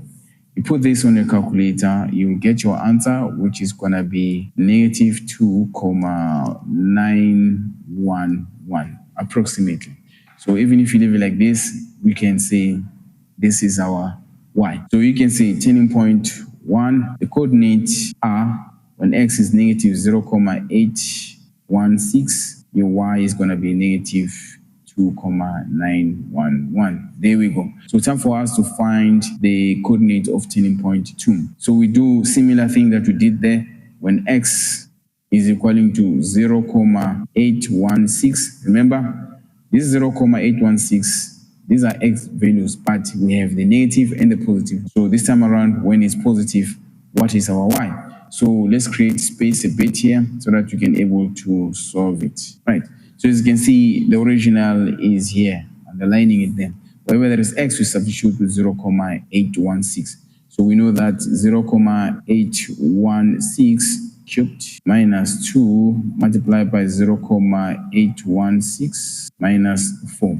So what is this y here? So our y is going to be negative 5,089. So when x is 0,816, our y is going to be negative 5,89. Right, more space need to be created. So we can say turning point 2, the coordinate when x is 0,816, our y is going to be negative 5,089. There we go. So we have these turning points here. So we managed to find the coordinates of these turning points there. There we go. Turning point 1 and turning point 2. So the first part of this question, it is complete. Now let's go to the other part. So from here, I have to distinguish between which of these two is maximum and minimum. So guys, when you distinguish between the two, you need to do the second derivative. As you can see from the statement, they say distinguish between the maximum and the minimum turning point by using the second derivative. Now we need to do the second derivative in order for us to distinguish. So let's do the second derivative. As you can see, our first derivative is this one here. So when we derive this one for the second time, it's going to be d squared y over d x squared. Now when we derive this is going to give us 6x. That's it, because this 2 here is going to be 0. It's a constant, right? Now from here, we can check by substituting x values of the turning point. So we're going to substitute these values here, right, of the turning point. When our second derivative is less than 0, just know that it's a maximum. And when it's positive or above 0, just know it's a minimum turning point. So let's start. When we have d squared y over d x squared 6. So this time around, we're going to substitute when x is negative 0,816. So when you do this is going to give us negative 4,896. There we go. So when it's negative like this, it means that it's less than 0. So this means that this turning point here is the maximum. You can also write here maximum, guys. But next to this turning point, you can also write maximum next to it. Now let's check the other one. When now x is positive, let's check d squared y over dx squared. This time around, we substitute with x when it's positive. So it's going to be 0,816. So the answer is going to be similar, which is, so this here means it's minimum because it is positive or it is greater than 0. So next to it, again, you can write mini. So this is how you distinguish between the maximum and the minimum. Just make sure that you derive the second time and you also substitute the x values on your second derivative, wherever there is x. Right, now what is left now is to calculate the point of inflation. Guys, the point of inflation is actually the point at which the graph increases or decreases. So I'm going to create space so that we can able to show you guys. Point of inflation, guys, right? You don't really have to write everything. Let's say you have a cubic graph like this one. Right? The point of inflation is a point at which the graph starts to increase and decrease, or start to decrease and increase. Basically, it's a midway of a cubic graph. So an example could be this point that I'm showing you here. So guys, let me calculate the point of inflation. Again, with the point of inflation, you need to derive the second time. But this time around, you equate the second derivative to 0. So if you still remember from the previous derivative, we say d squared y over dx squared is equaling to 6x. But this is also equaling to 0. We've already done the second derivative earlier on. Now let's solve for x. We know that 6x is equaling to 0. So if we divide by 6 throughout, our x is going to be equaling to 0. This is the x-coordinate of the point of inflation. Now it's time for us to find the y-coordinate of the point of inflation. Whenever you are calculating for y value, always go to the original equation. So the original equation, it goes like this. We have y is equaling to x cubed minus 2x minus 4. So this time around, whenever there is x, we substitute by 0. Y is equaling to 0 cubed minus 2, 0 minus 4, meaning y is going to be equaling to negative 4. So our point of inflation is going to be 0, negative 4. There we go. Guys, this is how you do this question here. It contained lots and lots of marks, guys. I hope you managed to understand how to do this one. Just in case you didn't understand, you can go to the point where you got lost, try to rewatch it. And if that doesn't help, you can leave a comment in the comment section. But if you manage to understand this question from this video, do not forget to like and share the video to your friends. And also, if you haven't subscribed, subscribe to the channel. Guys, if you want to see this channel grow, you can support our channel by hitting the super thanks button. That will be highly, highly appreciated. But if you can't do that, a like, a comment, and a share will be highly appreciated as well. We are done with 4.1. I hope it was not as challenging as it seemed. So let's go and do 4.2. Now that you're done with 4.1, let's look at 4.2. Now here's our 4.2, guys. I'm going to copy this question, paste it where there is space, and let's solve it. Okay, guys, here is 4.2. We are given this equation here. Y is equaling to root of cot x. They want us to differentiate using the chain rule here, or function of a function. So let's do it. Before we start, guys, we need to simplify this equation here. We can say y is equaling to cot x, and then instead of writing the square root, you're going to write it to the power of half. So before you continue with the chain rule, you need to understand that you have two equations. You have a function within a function. So we have the whole function here, which is the square root of cot x. And also you have the inner function, which is actually cot x. So you have to equate the inner function with u. So if we can say u is equaling to cot x, we can say y is equaling to u, which is cot x, to the power of half, because cot x is u, but this cot x has the power of y. So from here, we have to derive both of these. So I'm going to start by deriving u.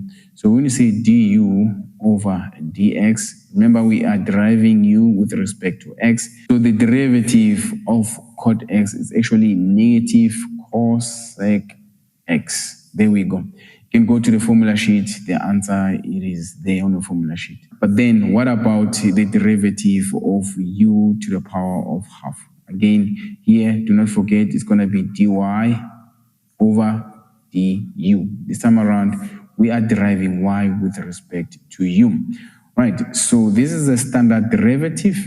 It's very simple, guys. You have to multiply by the exponent, and then you subtract the exponent with 1 again. And then this is going to give you half multiplied by u to the power of negative half. So this is the final derivative here. Just in case you don't know much about the standard derivative, you can go to the description. I left the video explaining or introducing the standard derivative. Go and watch it so that you can understand further. So the next step is to multiply the derivatives of u and y. So in order for you to find dy over dx, you have to multiply the derivative of u with the derivative of y. with respect to u. There we go. This du and du, they will divide each other. You're going to be left with dy over dx. Basically, that's what is happening. Dy over dx. Let's continue. We need to substitute du over dx. So du over dx, we know that is negative cosec x multiplied by dy over du. So our dy over du is this one, 1 over 2 u to the power of negative half. There we go. So if we simplify this further, we're going to have negative cosec x divided by 2 u to the power of half. Right, we are not done when it's like this. We need to first substitute this u to its original.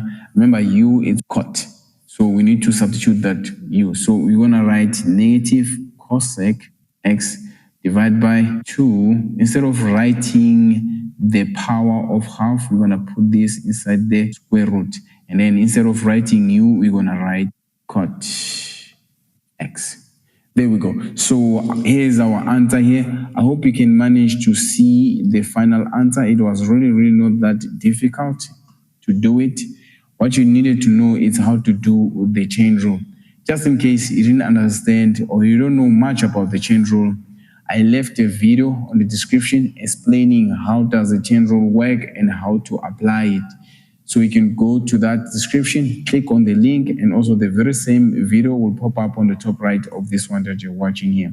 And again, guys, if you didn't understand, you can go to the point where you got lost, rewatch the video.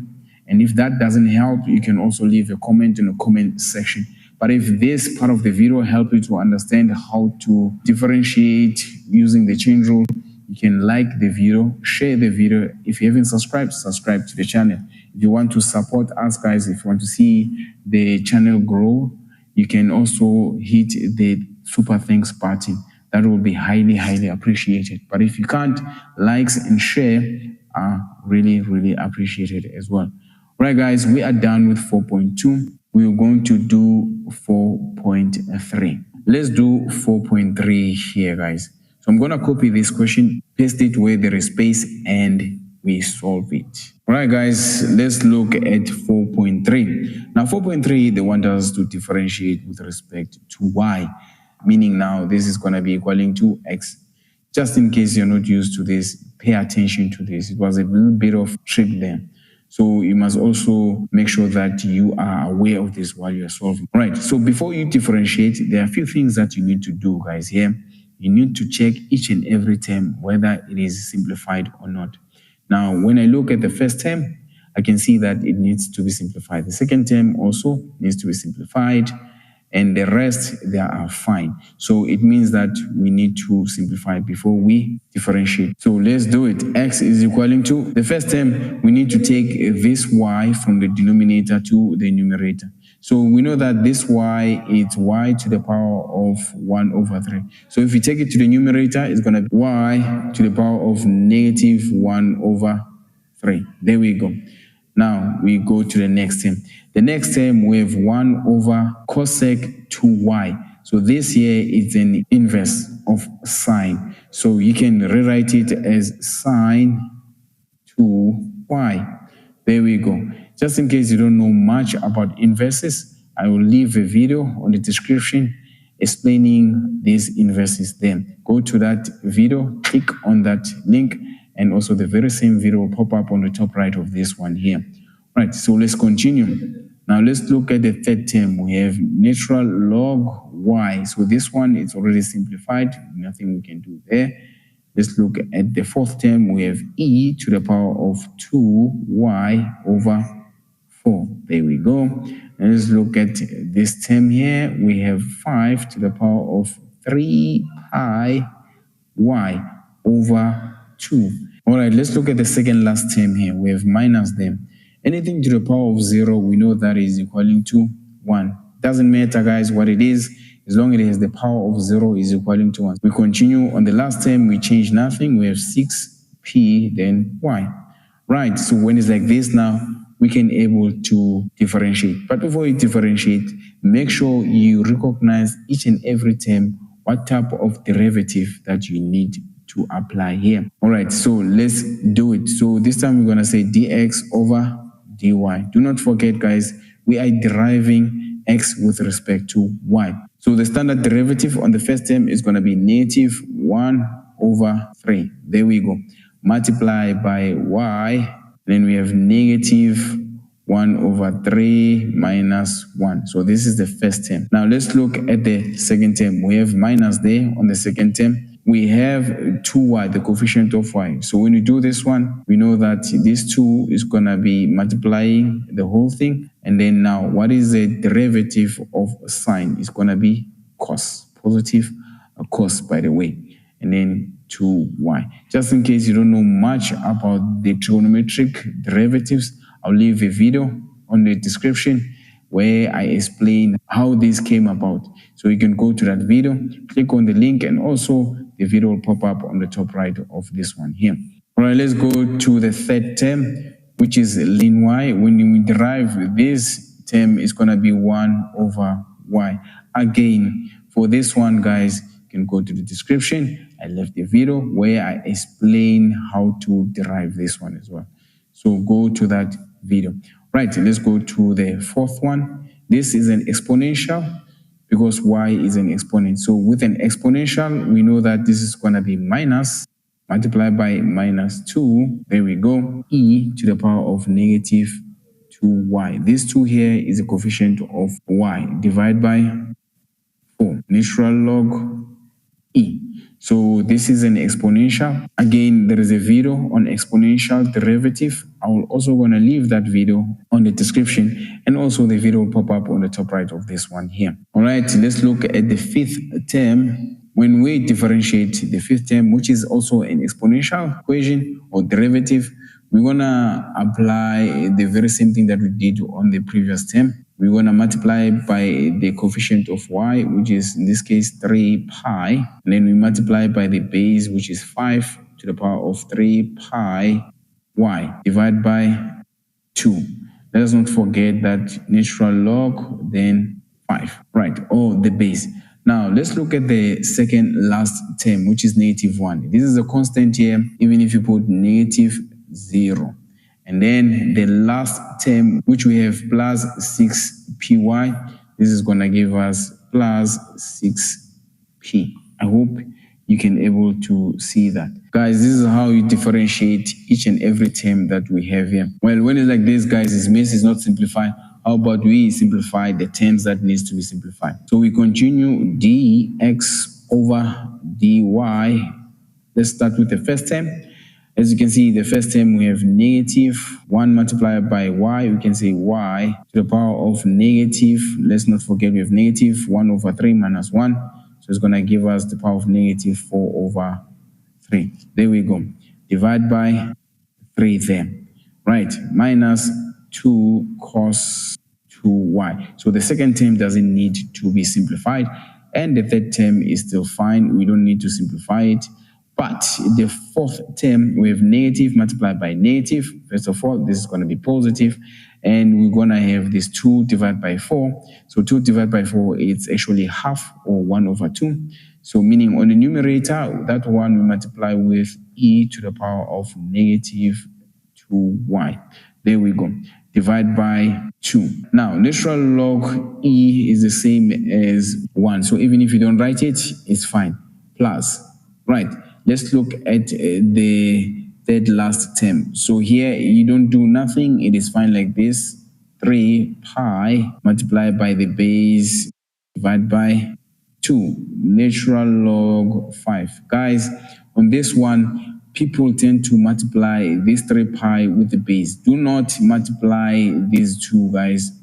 This 3 pi is just a number that has the power of real number, whereby the base, which is 5 to the power of 3 pi y, this is basically a base that has the exponent of unknown. We don't know what y is, so we cannot multiply this 5 with the 3 pi there.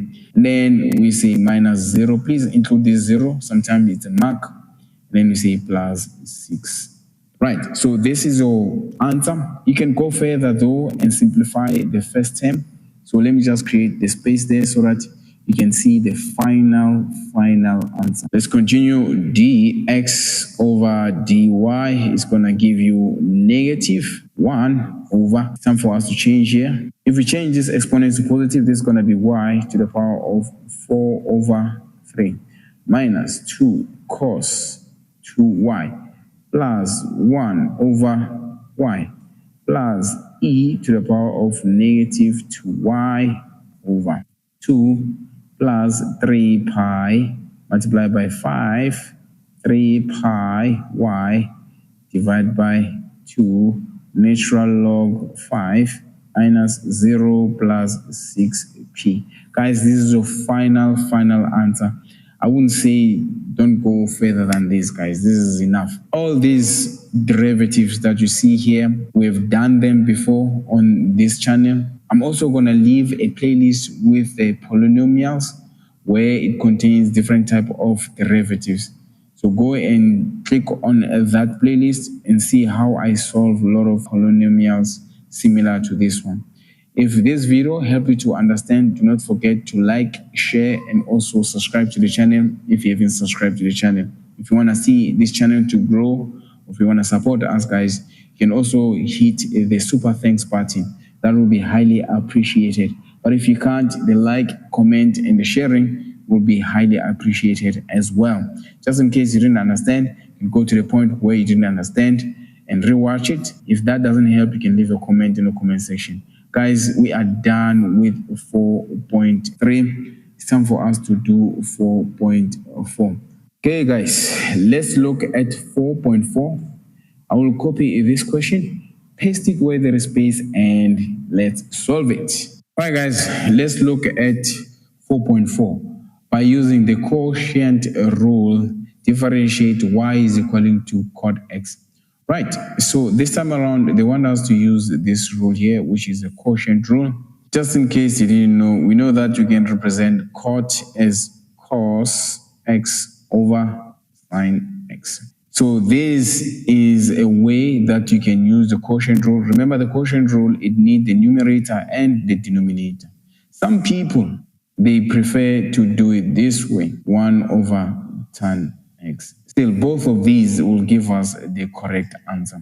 So I'm going to start with the one here on the left. We need to name our numerator, f of x, and then our denominator, g of x. So when it's like this, it's easy for us to use the quotient rule.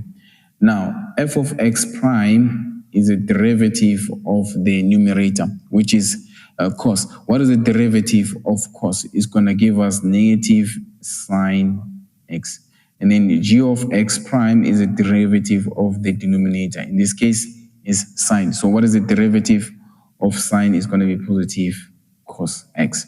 Right. So from here, we can start using the formula. All right. Let's write down the equation of the quotient rule. So when you're looking for dy over dx, the equation is very simple. On the numerator, you're going to have the derivative of f of x, which is f of x prime, multiplied by g of x. There we go.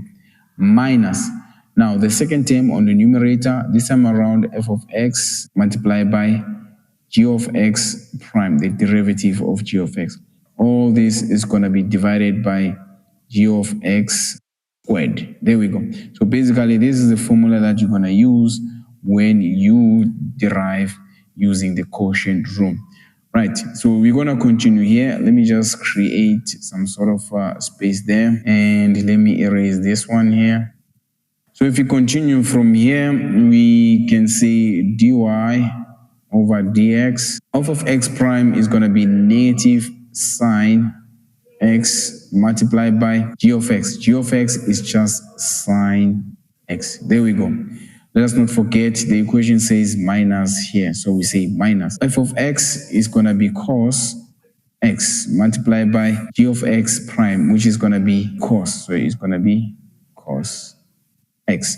All this divided by g of x squared. So our g of x, which is sine, going to be squared there. So we continue. Dy over dx here. We know that on the first term on the numerator, we have negative sign multiplied by negative sign. This is going to give us negative sine squared x minus negative cos multiplied by negative cos. This is going to give us minus cos squared x divided by sine squared x. There we go.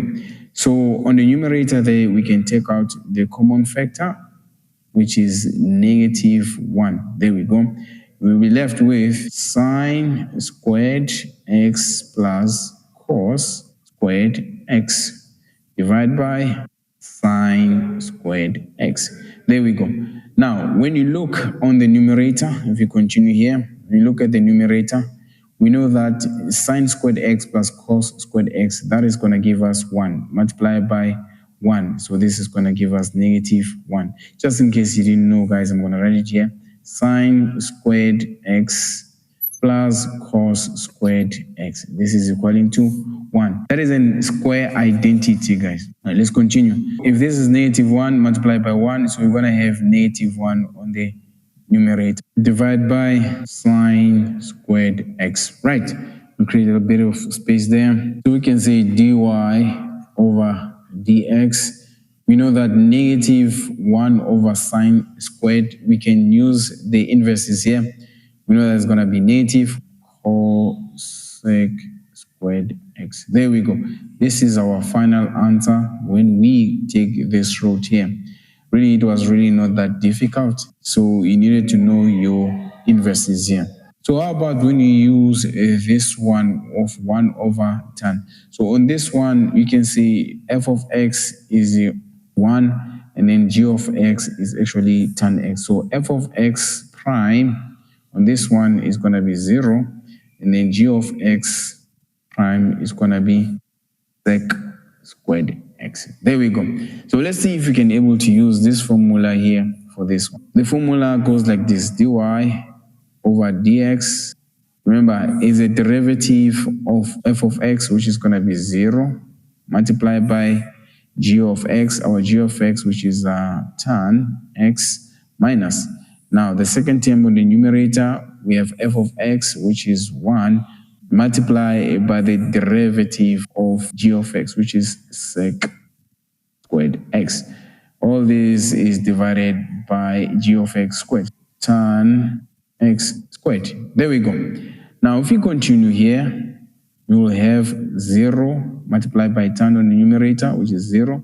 So negative 1 multiplied by sec squared is going to be negative sec squared. There we go. Divide by. So we're going to divide by tan squared x. All right, guys, let's create space so that we can continue on this one.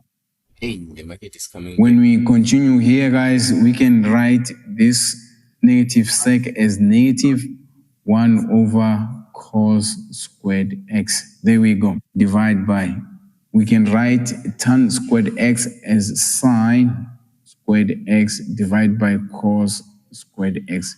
Remember, this negative 1 over cos squared is actually the same as negative sec squared. Now, we can also write tan squared x as sine squared over cos squared. These are quotient identities. Right, so let's continue. We're going to say negative 1 over cos squared x. We change this division into multiplication. The denominator becomes the numerator, which is going to be cos squared x.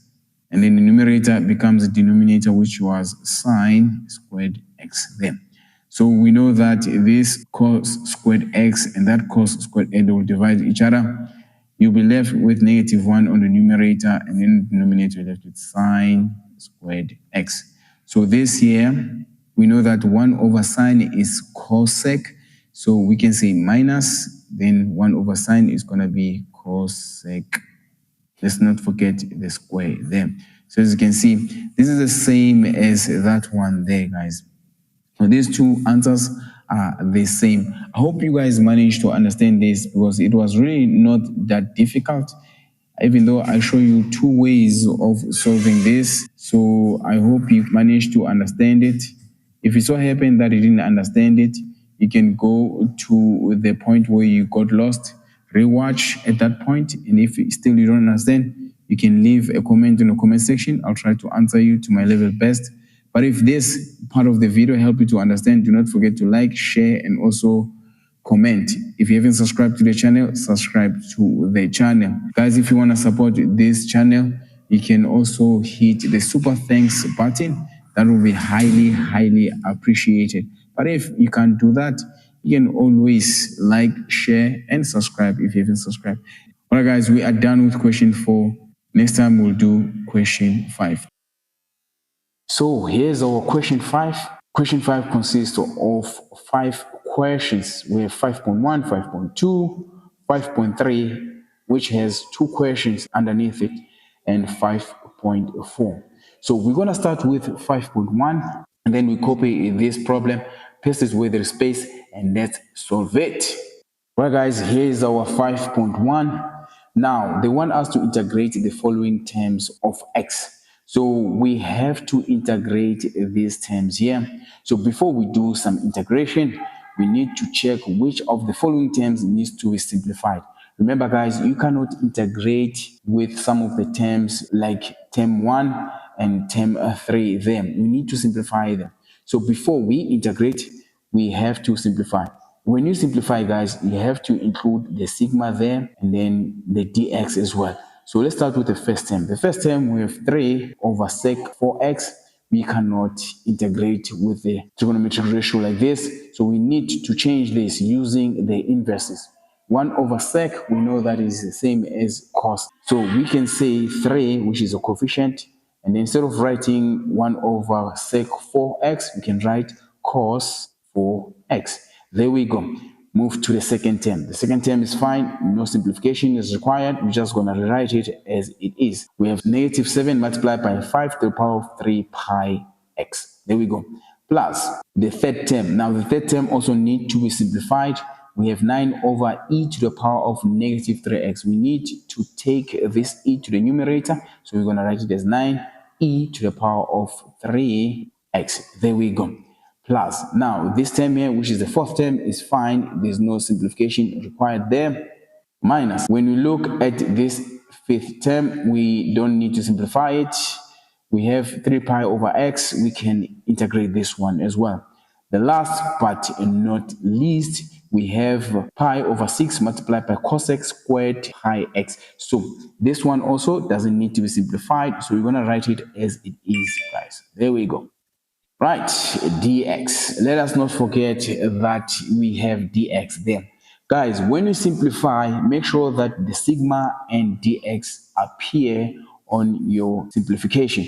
Now that we are done simplifying, it's time for us to integrate.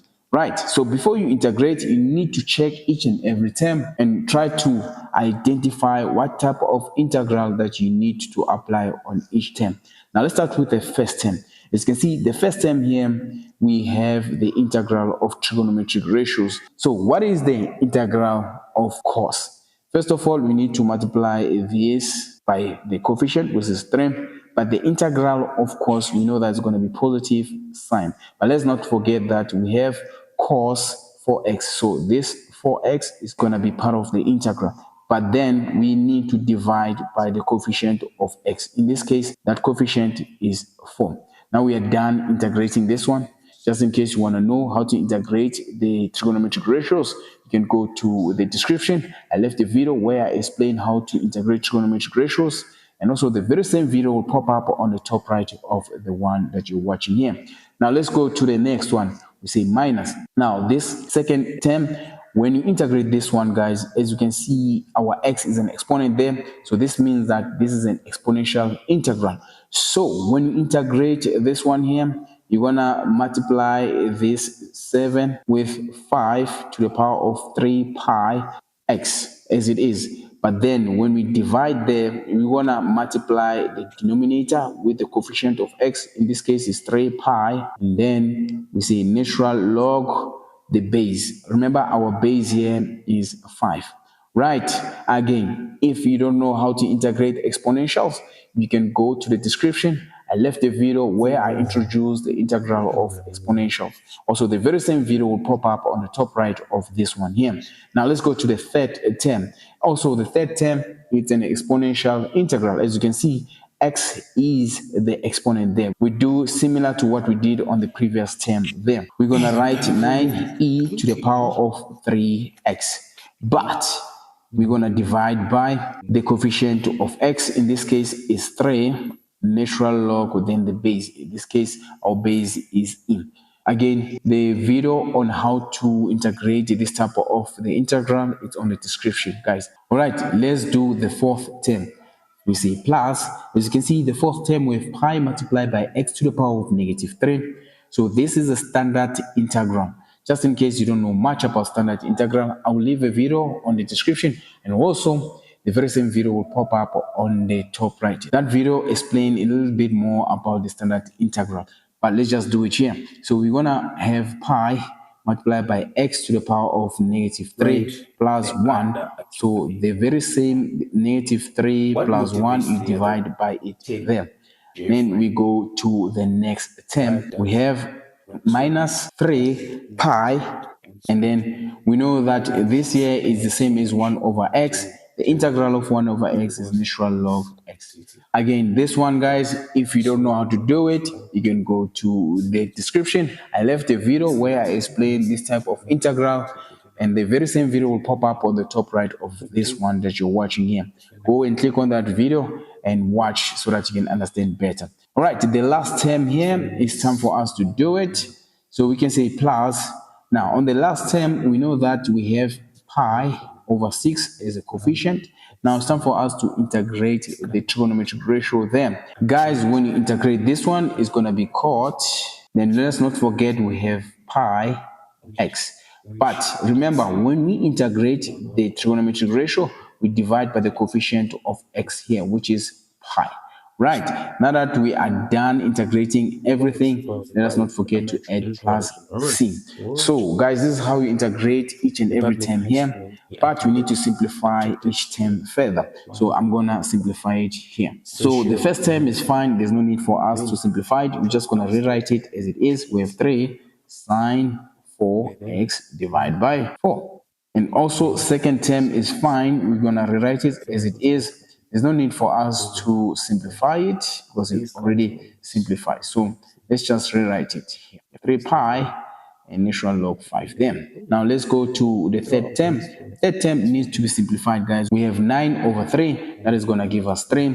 We have e to the power of 3x on the numerator. But then on the denominator, we have natural log e. So natural log e, guys, is equaling to 1, just in case you didn't know. Now let's look at this term here, which is the fourth term. On the fourth term, we have to put a negative there because when you look at our denominator, we have negative 3 plus 1. That is going to give us negative 2.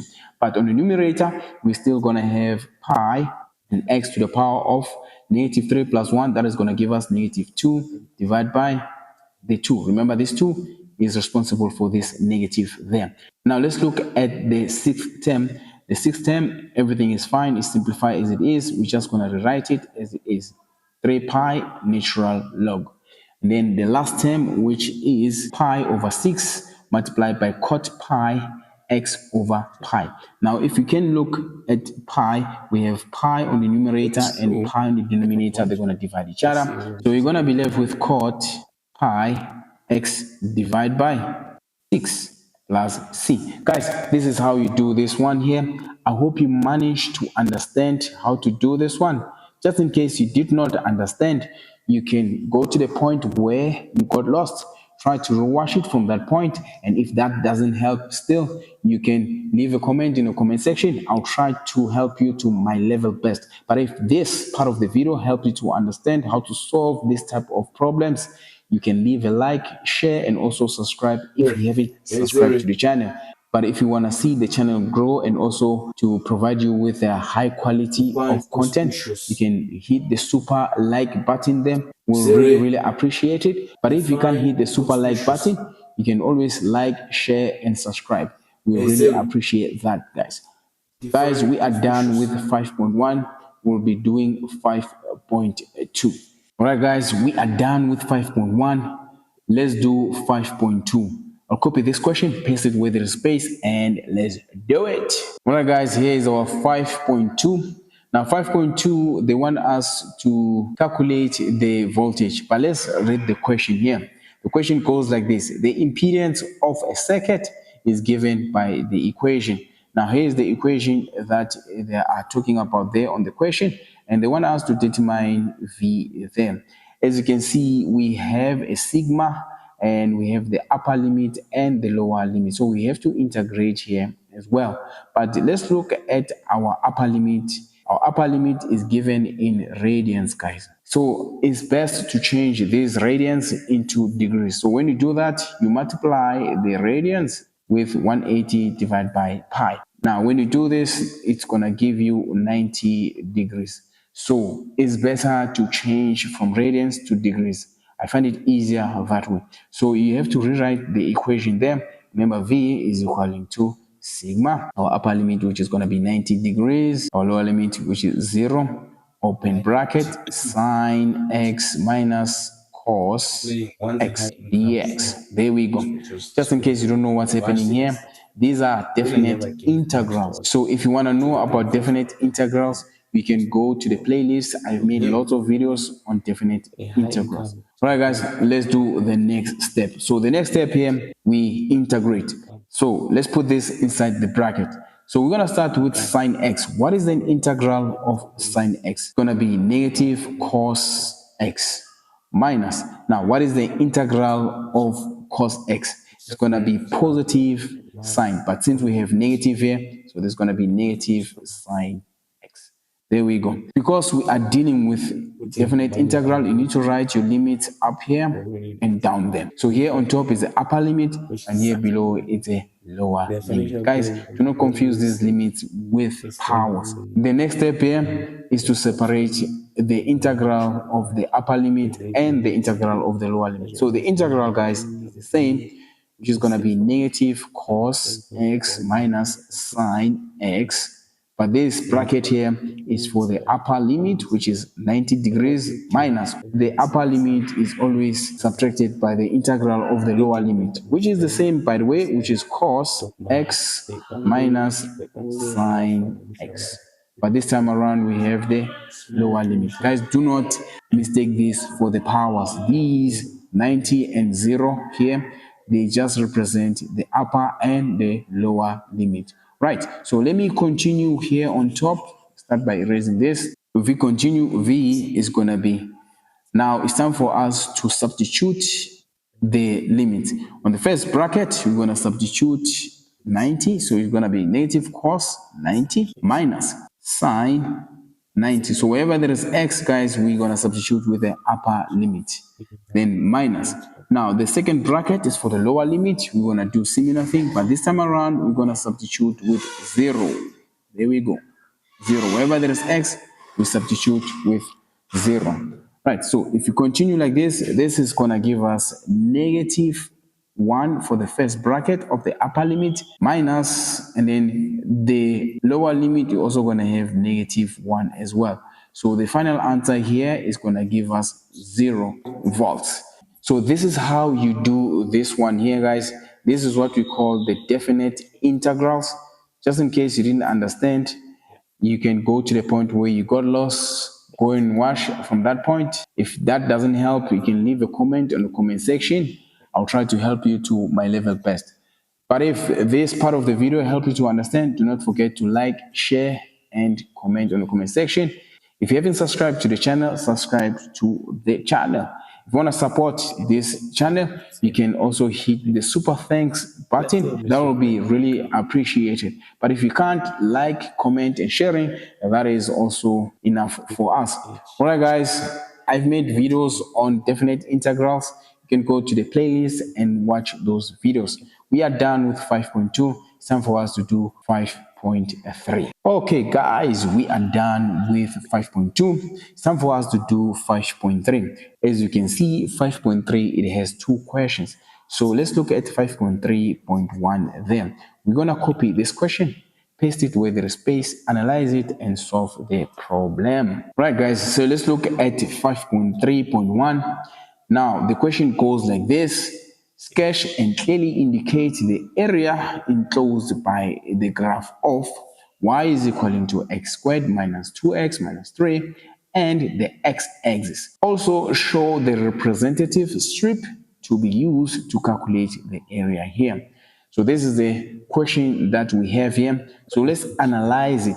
Guys, they want us to sketch firstly, and we must indicate the area enclosed by the x-axis intercept, right? So they never gave you the limits for this one, meaning the limits is going to be the x-intercept. Let's first sketch the graph. We'll be indicating the area, and also we need to show the representative strip of that area. So let's do it. As you can see, this equation here, it means we have to draw the parabola graph. Now, when you draw the parabola graph, guys, the simplest way of drawing this graph is to use the intercept method. So here is how the intercept method looks like, or how it works. First of all, you need to find the intercepts of y and x. So we can say when x is 0, what is y? Now, when it's like this, it means wherever there is x from the original equation, we substitute with 0. From the original equation, we can say y is equal to, wherever there is x, we put 0 there, squared minus 2, then we put 0 there, minus 3. Y is equal to negative 3. We can say point A has the coordinate of 0 and negative 3. It's time for us to find x when y is equal to 0. There we go. So from the original equation there, wherever there is y, we must substitute with 0. So we can say 0 is equal to x squared minus 2x minus 3. So from here, we need to solve for x. So let me create a little bit of space here. Now let's do it here. So we can factorize here. We can say this is equal to 0. We know that the factors of x squared is x and x, and then the factors of 3 is 3 and 1. Now that in the middle term we have negative and the last term we have negative, it means one of these brackets is going to be positive and the other is going to be negative.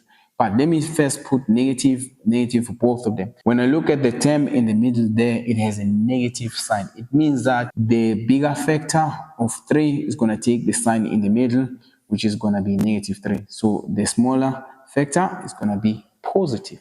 Right, so from here we can say x is equal to negative 1 and x is equal to 3. So we can say point B, the coordinate is negative 1 and 0, and point C, the coordinate is 3 and 0. There we go. So these are the points for the x-intercept. Now, since this is a parabola, we know that a parabola, it has a turning point. Now, turning point for x, we're going to use this formula, negative b divided by 2a. Remember, in order for you to find a and b and c, we must go back to the original equation. So I'm going to write exactly where is a, b, and c.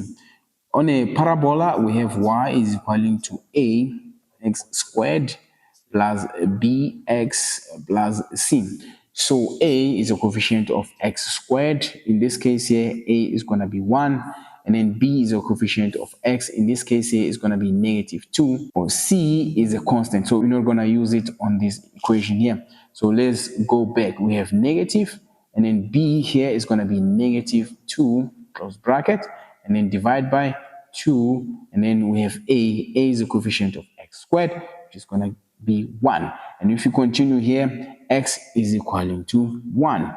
Right, so now that we know what x is, it's time for us to find the y value. Guys, when you find the y value of a turning point, you substitute this x value of the turning point to the original equation. So let me just substitute very quickly. We know that y is equal to, wherever there is x, we substitute with the value of the turning point here for x, which is 1 squared minus 2 multiplied by 1 minus 3.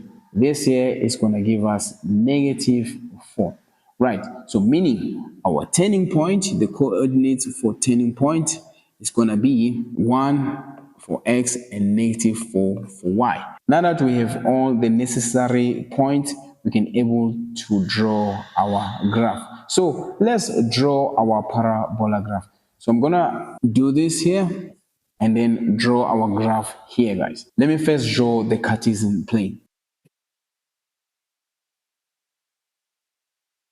All right, so here is our Cartesian plane. So it's time for us to plot our graph here. So let's first look at our point. We have point A here. It's at the point where x is 0, but y is -3. So there's the point Where for is A, it? guys. I'm just going to write A next to it. There we go. And then let's look for point B there. So point B, we have x as -1 and y as 0. So here is that point there. We can see this is point B. Let me just write it here next to it. There we go. And then let's look at point C. Point C, x is +3 and y is 0. So that is the point there. We can say this is point C there. And then we have the turning point, guys. So the turning point, we know that x is 1. So if you take a ruler and you draw a straight line like that, there we go. And then y is -4. If you take from here, -4, and then we draw a line where they intersect there, guys, this is going to be your turning point. Now, you need to know that when A is positive, in this case, we have A there is positive, it means that our graph will face up like that. I hope you can see there, guys. We can do this on the turning point to indicate that our graph is going to face upward. Then you start connecting the dots. Let's connect the dots. All right, as you can see, here's our graph here. We can name this graph y is equaling to x squared minus 2x minus 3. There we go. So this is how you draw this graph here. Now, remember, they want us to indicate the enclosed area by the x-axis. So let's indicate this area.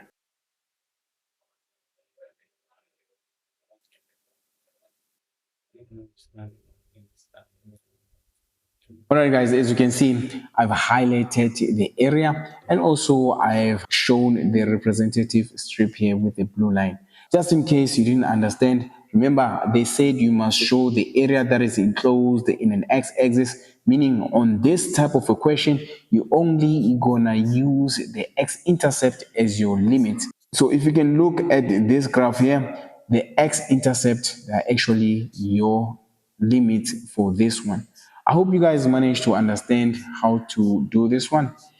It was really not that difficult. All you needed to know what to do here is to draw the parabola and understand that the limits are actually your x-intercept for the parabola. All right, as for representative strip, we just put it anywhere inside the shaded area, guys. Just in case you didn't know, you can put it anywhere as long as it's inside the shaded area. All right, guys, we are done with 5.3.1. I hope you managed to understand. Just in case you didn't understand, you can go to the point where you got lost, rewatch from that point, and if that doesn't help, you can also leave a comment in the comment section. I'll try to explain to my level best. But if this part of the video helped you to understand, do not forget to like, share, comment if you have any comment, and also subscribe to the channel if you haven't subscribed. You can also help our channel to grow so that we can give you better, high quality content by hitting the super thanks button. But if you can't, you can always like, comment, and share the videos. All right, guys, we are done with 5.3.1. Let's go and do 5.3.2. All right, guys, we are finished with 5.3.1. Let's look at 5.3.2.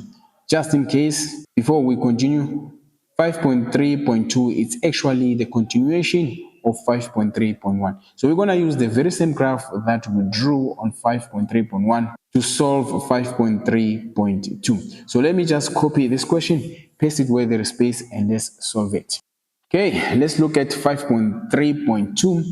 They want us to use integration to determine the value of the enclosed area indicated. So they want us to find the value of the area here. So guys, when we calculate the value of the area, we're going to use definite integrals. Again, if you don't know much about definite integral, you can go to the playlist. I've made lots and lots of videos on definite integral. But first of all, you need to know what is your upper limit and your lower limit. So the upper limit here, remember, we have the x-intercept, which is 3. That one is going to be our upper limit because the other x-intercept is lower than 3, which is negative 1. Here, we're going to write the equation of the graph, which is x squared minus 2x minus 3. There we go, dx. So we are integrating with respect to x. From here, we're just going to integrate, substitute, and then we get our area. So let's start. Right, y is going to be, let's open the bracket. Everything here is a standard integral. So here's how we're going to do it. It's going to be x 2 plus 1 divided by 2 plus 1 minus 2x 1 plus 1 divided by 1 plus 1 minus. When you have a constant, remember when we integrate, we just multiply by the integral variable. So in this case, we are integrating with respect to x. We're just going to multiply with x. Then we close them. Let's not forget to put our upper limit here and our lower limit there. Guys, let's not forget, these are not powers, but the limit. Again, when you do the definite integrals, there's no need for you to add plus c there. At the end, those c's will cancel each other. Then let's continue. If we continue here, the first bracket for the upper limit, we're going to have x cubed divided by 3 minus, we have 2x to the power of 2 divided by 2 minus 3x. And then here we're going to say this is for the upper limit minus the same integral. So it's going to be x to the power of 3 divided by 3 minus 2x squared divided by 2 minus 3x. But this time is for the lower limit. Again, guys, do not confuse the limits with the powers. These are not powers, but limits. Right, let's continue. Let me create a little bit of space there so that we can continue. Right, so when we continue, we're gonna substitute the limit on the axis. So let's start. So for the first one, we're gonna put 3 to the power of 3 divided by 3 minus. Now let's go to the second term on this bracket. 2 and 2, when they divide, they're going to give you 1. You're going to be left with x squared. Then wherever there is x, we substitute with 3. And then let's not forget the power there, which is going to be 2. Right. And then we go to this term here. We have 3 multiplied by x, but instead of x, we multiply with 3. And then that's it's going to be our first bracket for the upper limit. On the second bracket, which is subtracting, we're going to substitute with the lower limit, which is negative 1, wherever there is x. So we're going to do the same thing here. Negative 1 to the power of 3 divided by 3 minus, we have 2 and 2 here. Again, they're going to give you 1. You're going to be left with x squared. Wherever there is x, we substitute with negative 1. This is going to be negative 1 squared minus, then we have 3 multiplied by negative 1. There we go. This here, we put everything on our calculator. On the first bracket, we're going to have negative 9 minus the second bracket, which is going to give us 5 over 3. Right. All right. So if you put this on the calculator, you will have negative 10,667 unit square. The reason why your area is negative is because it is at the negative part of y. As you can see, this area that is shaded, it's on the negative part of y. That's why it is negative. So you can actually rewrite it as a positive answer, where you can say 10,667 unit square. Right. I hope you managed to understand how to do this one, guys. Really, it was not that difficult. All you needed to know here is how to draw the parabola and also shade the area. And in order for you to calculate the area, you must use the definite integral. Just in case you don't know much about definite integrals, you can go to the playlist. I've made videos on definite integrals. Go to the playlist and watch those videos. Guys, if it so happened that you didn't understand at some point, you can go to that point, rewatch it. And if that doesn't help, you can leave a comment in the comment section. I'll try to help you to my level best. You can But if this part of the video zero. help you to understand how to calculate the shaded area or the enclosed area in the graph, you can always like, share, comment, and also subscribe to the channel if you haven't subscribed. If you want to support the channel to grow so that we can give you the high quality when it comes to content, you can always hit the super thanks button. That will be highly appreciated. But if you can't, liking, commenting, and subscribing, it's also fine. All right, guys, we are done with 5.3.2. It's time for us to do 5.4. Right, guys, we are done with 5.3.2. Let's look at 5.4 and let's see if we can able to solve this. So I'm going to copy this question, paste it where there is space, and we solve it. Okay, here is 5.4. Now 5.4, they want us to simplify this expression that you see here. So as you can see, this is integration because we have the sigma and dx there. So before we integrate though, we need to simplify the numerator and the denominator. Now, when I look at this here, guys, I can see that we need to take out the common factors. So let's continue. Remember, when you simplify, guys, the sigma and dx must remain to show that you are not yet integrating but simplifying. Let's look at the numerator there. We have 3x to the power of 3 minus 81. If we can take out the common factor, which is 3, we will be left with x to the power of 3 minus 27. Divide by, we have 2x minus 6. Also, if you can take out the common factor there, which is 2, we're left with x minus 3. There we go, dx. Now, when it's like this, we also need to go further and simplify the numerator. On the numerator, we have what is inside the bracket, guys. It can be simplified. We call this the sum and the difference of two cubes. So how do you simplify this? First of all, you need to do the following. We have 3 over 2. Then we can say x to the power of 3 minus 3 to the power of 3. There we go. Divide by x minus 3 dx. And then we continue writing the sigma there. We say 3 over 2. These are the common factor. And then on the numerator, when we use the sum and the difference of two cubes, the formula, it goes like this. It's a to the power of 3 minus b to the power of 3. When you expand this is going to be a minus b. And then we're going to have a squared plus ab plus b squared. So basically, when we look at the numerator there inside the bracket, this is how we're supposed to expand it. So let's do it. So the first bracket, we're going to have x minus 3, and then we expand on the second bracket. So we square the first term on the first bracket, then we multiply x and 3 there, which is going to give us 3x. Then we square that 3 there, which is going to give us positive 9. There we go. And then we divide there by x minus 3. Let us not forget dx to indicate that we are still integrating. So let me continue here.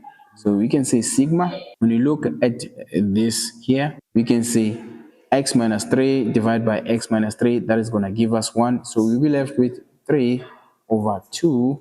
And then we have x squared plus 3x plus 9 dx. So when it's like this, guys, our expression is simplified. We can start integrating. So let's integrate. Y is equaling to, we have to take out the common factor, which is 3 over 2, and then let's integrate what is inside there. It's going to be x 2 plus 1 divided by 2 plus 1. This is a standard integration. Plus, let's look at the second term here. It's going to be 3 x to the power of 1 plus 1 divided by 1 plus 1.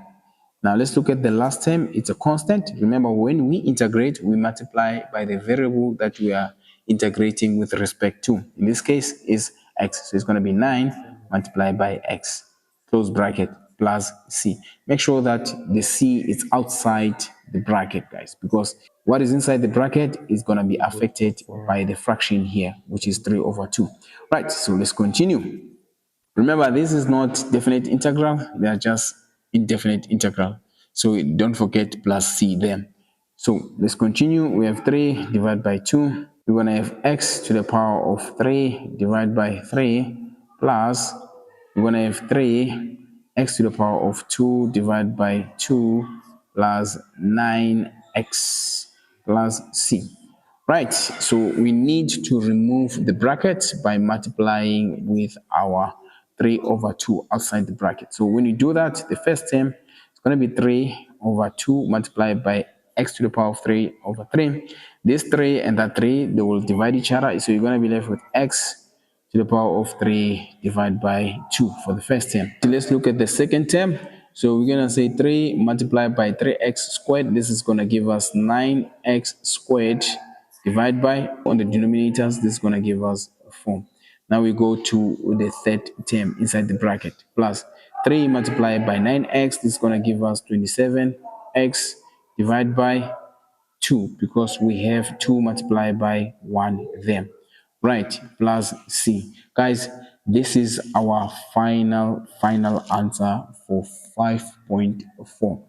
All right, I hope you guys managed to understand this. Really, it was not that difficult. All you needed to do, you needed to simplify before you integrate and simplify after integration.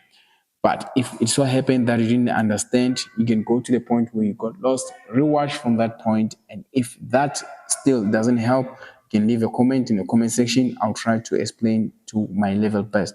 But if this part of the video helped you to understand how to simplify this type of a question, do not forget to like, share, comment, and also subscribe if you haven't subscribed to the channel.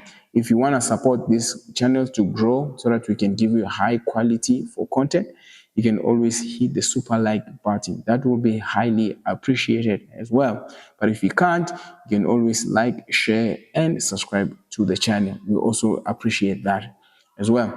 All right, guys, we are done with question 5, and also we are done with the whole question. I hope this video helped you to understand how to solve these problems that we're solving, and I hope that you can check whether you did manage to answer some of the question correctly. And if you did not, I hope this video helped you to understand those questions. Right, at the end of this video, there will be a playlist that contains the questions of this question paper from question 1 to question 5. And also a complete question will be uploaded as well. Thank you very much, guys, for watching. Till next time, cheers.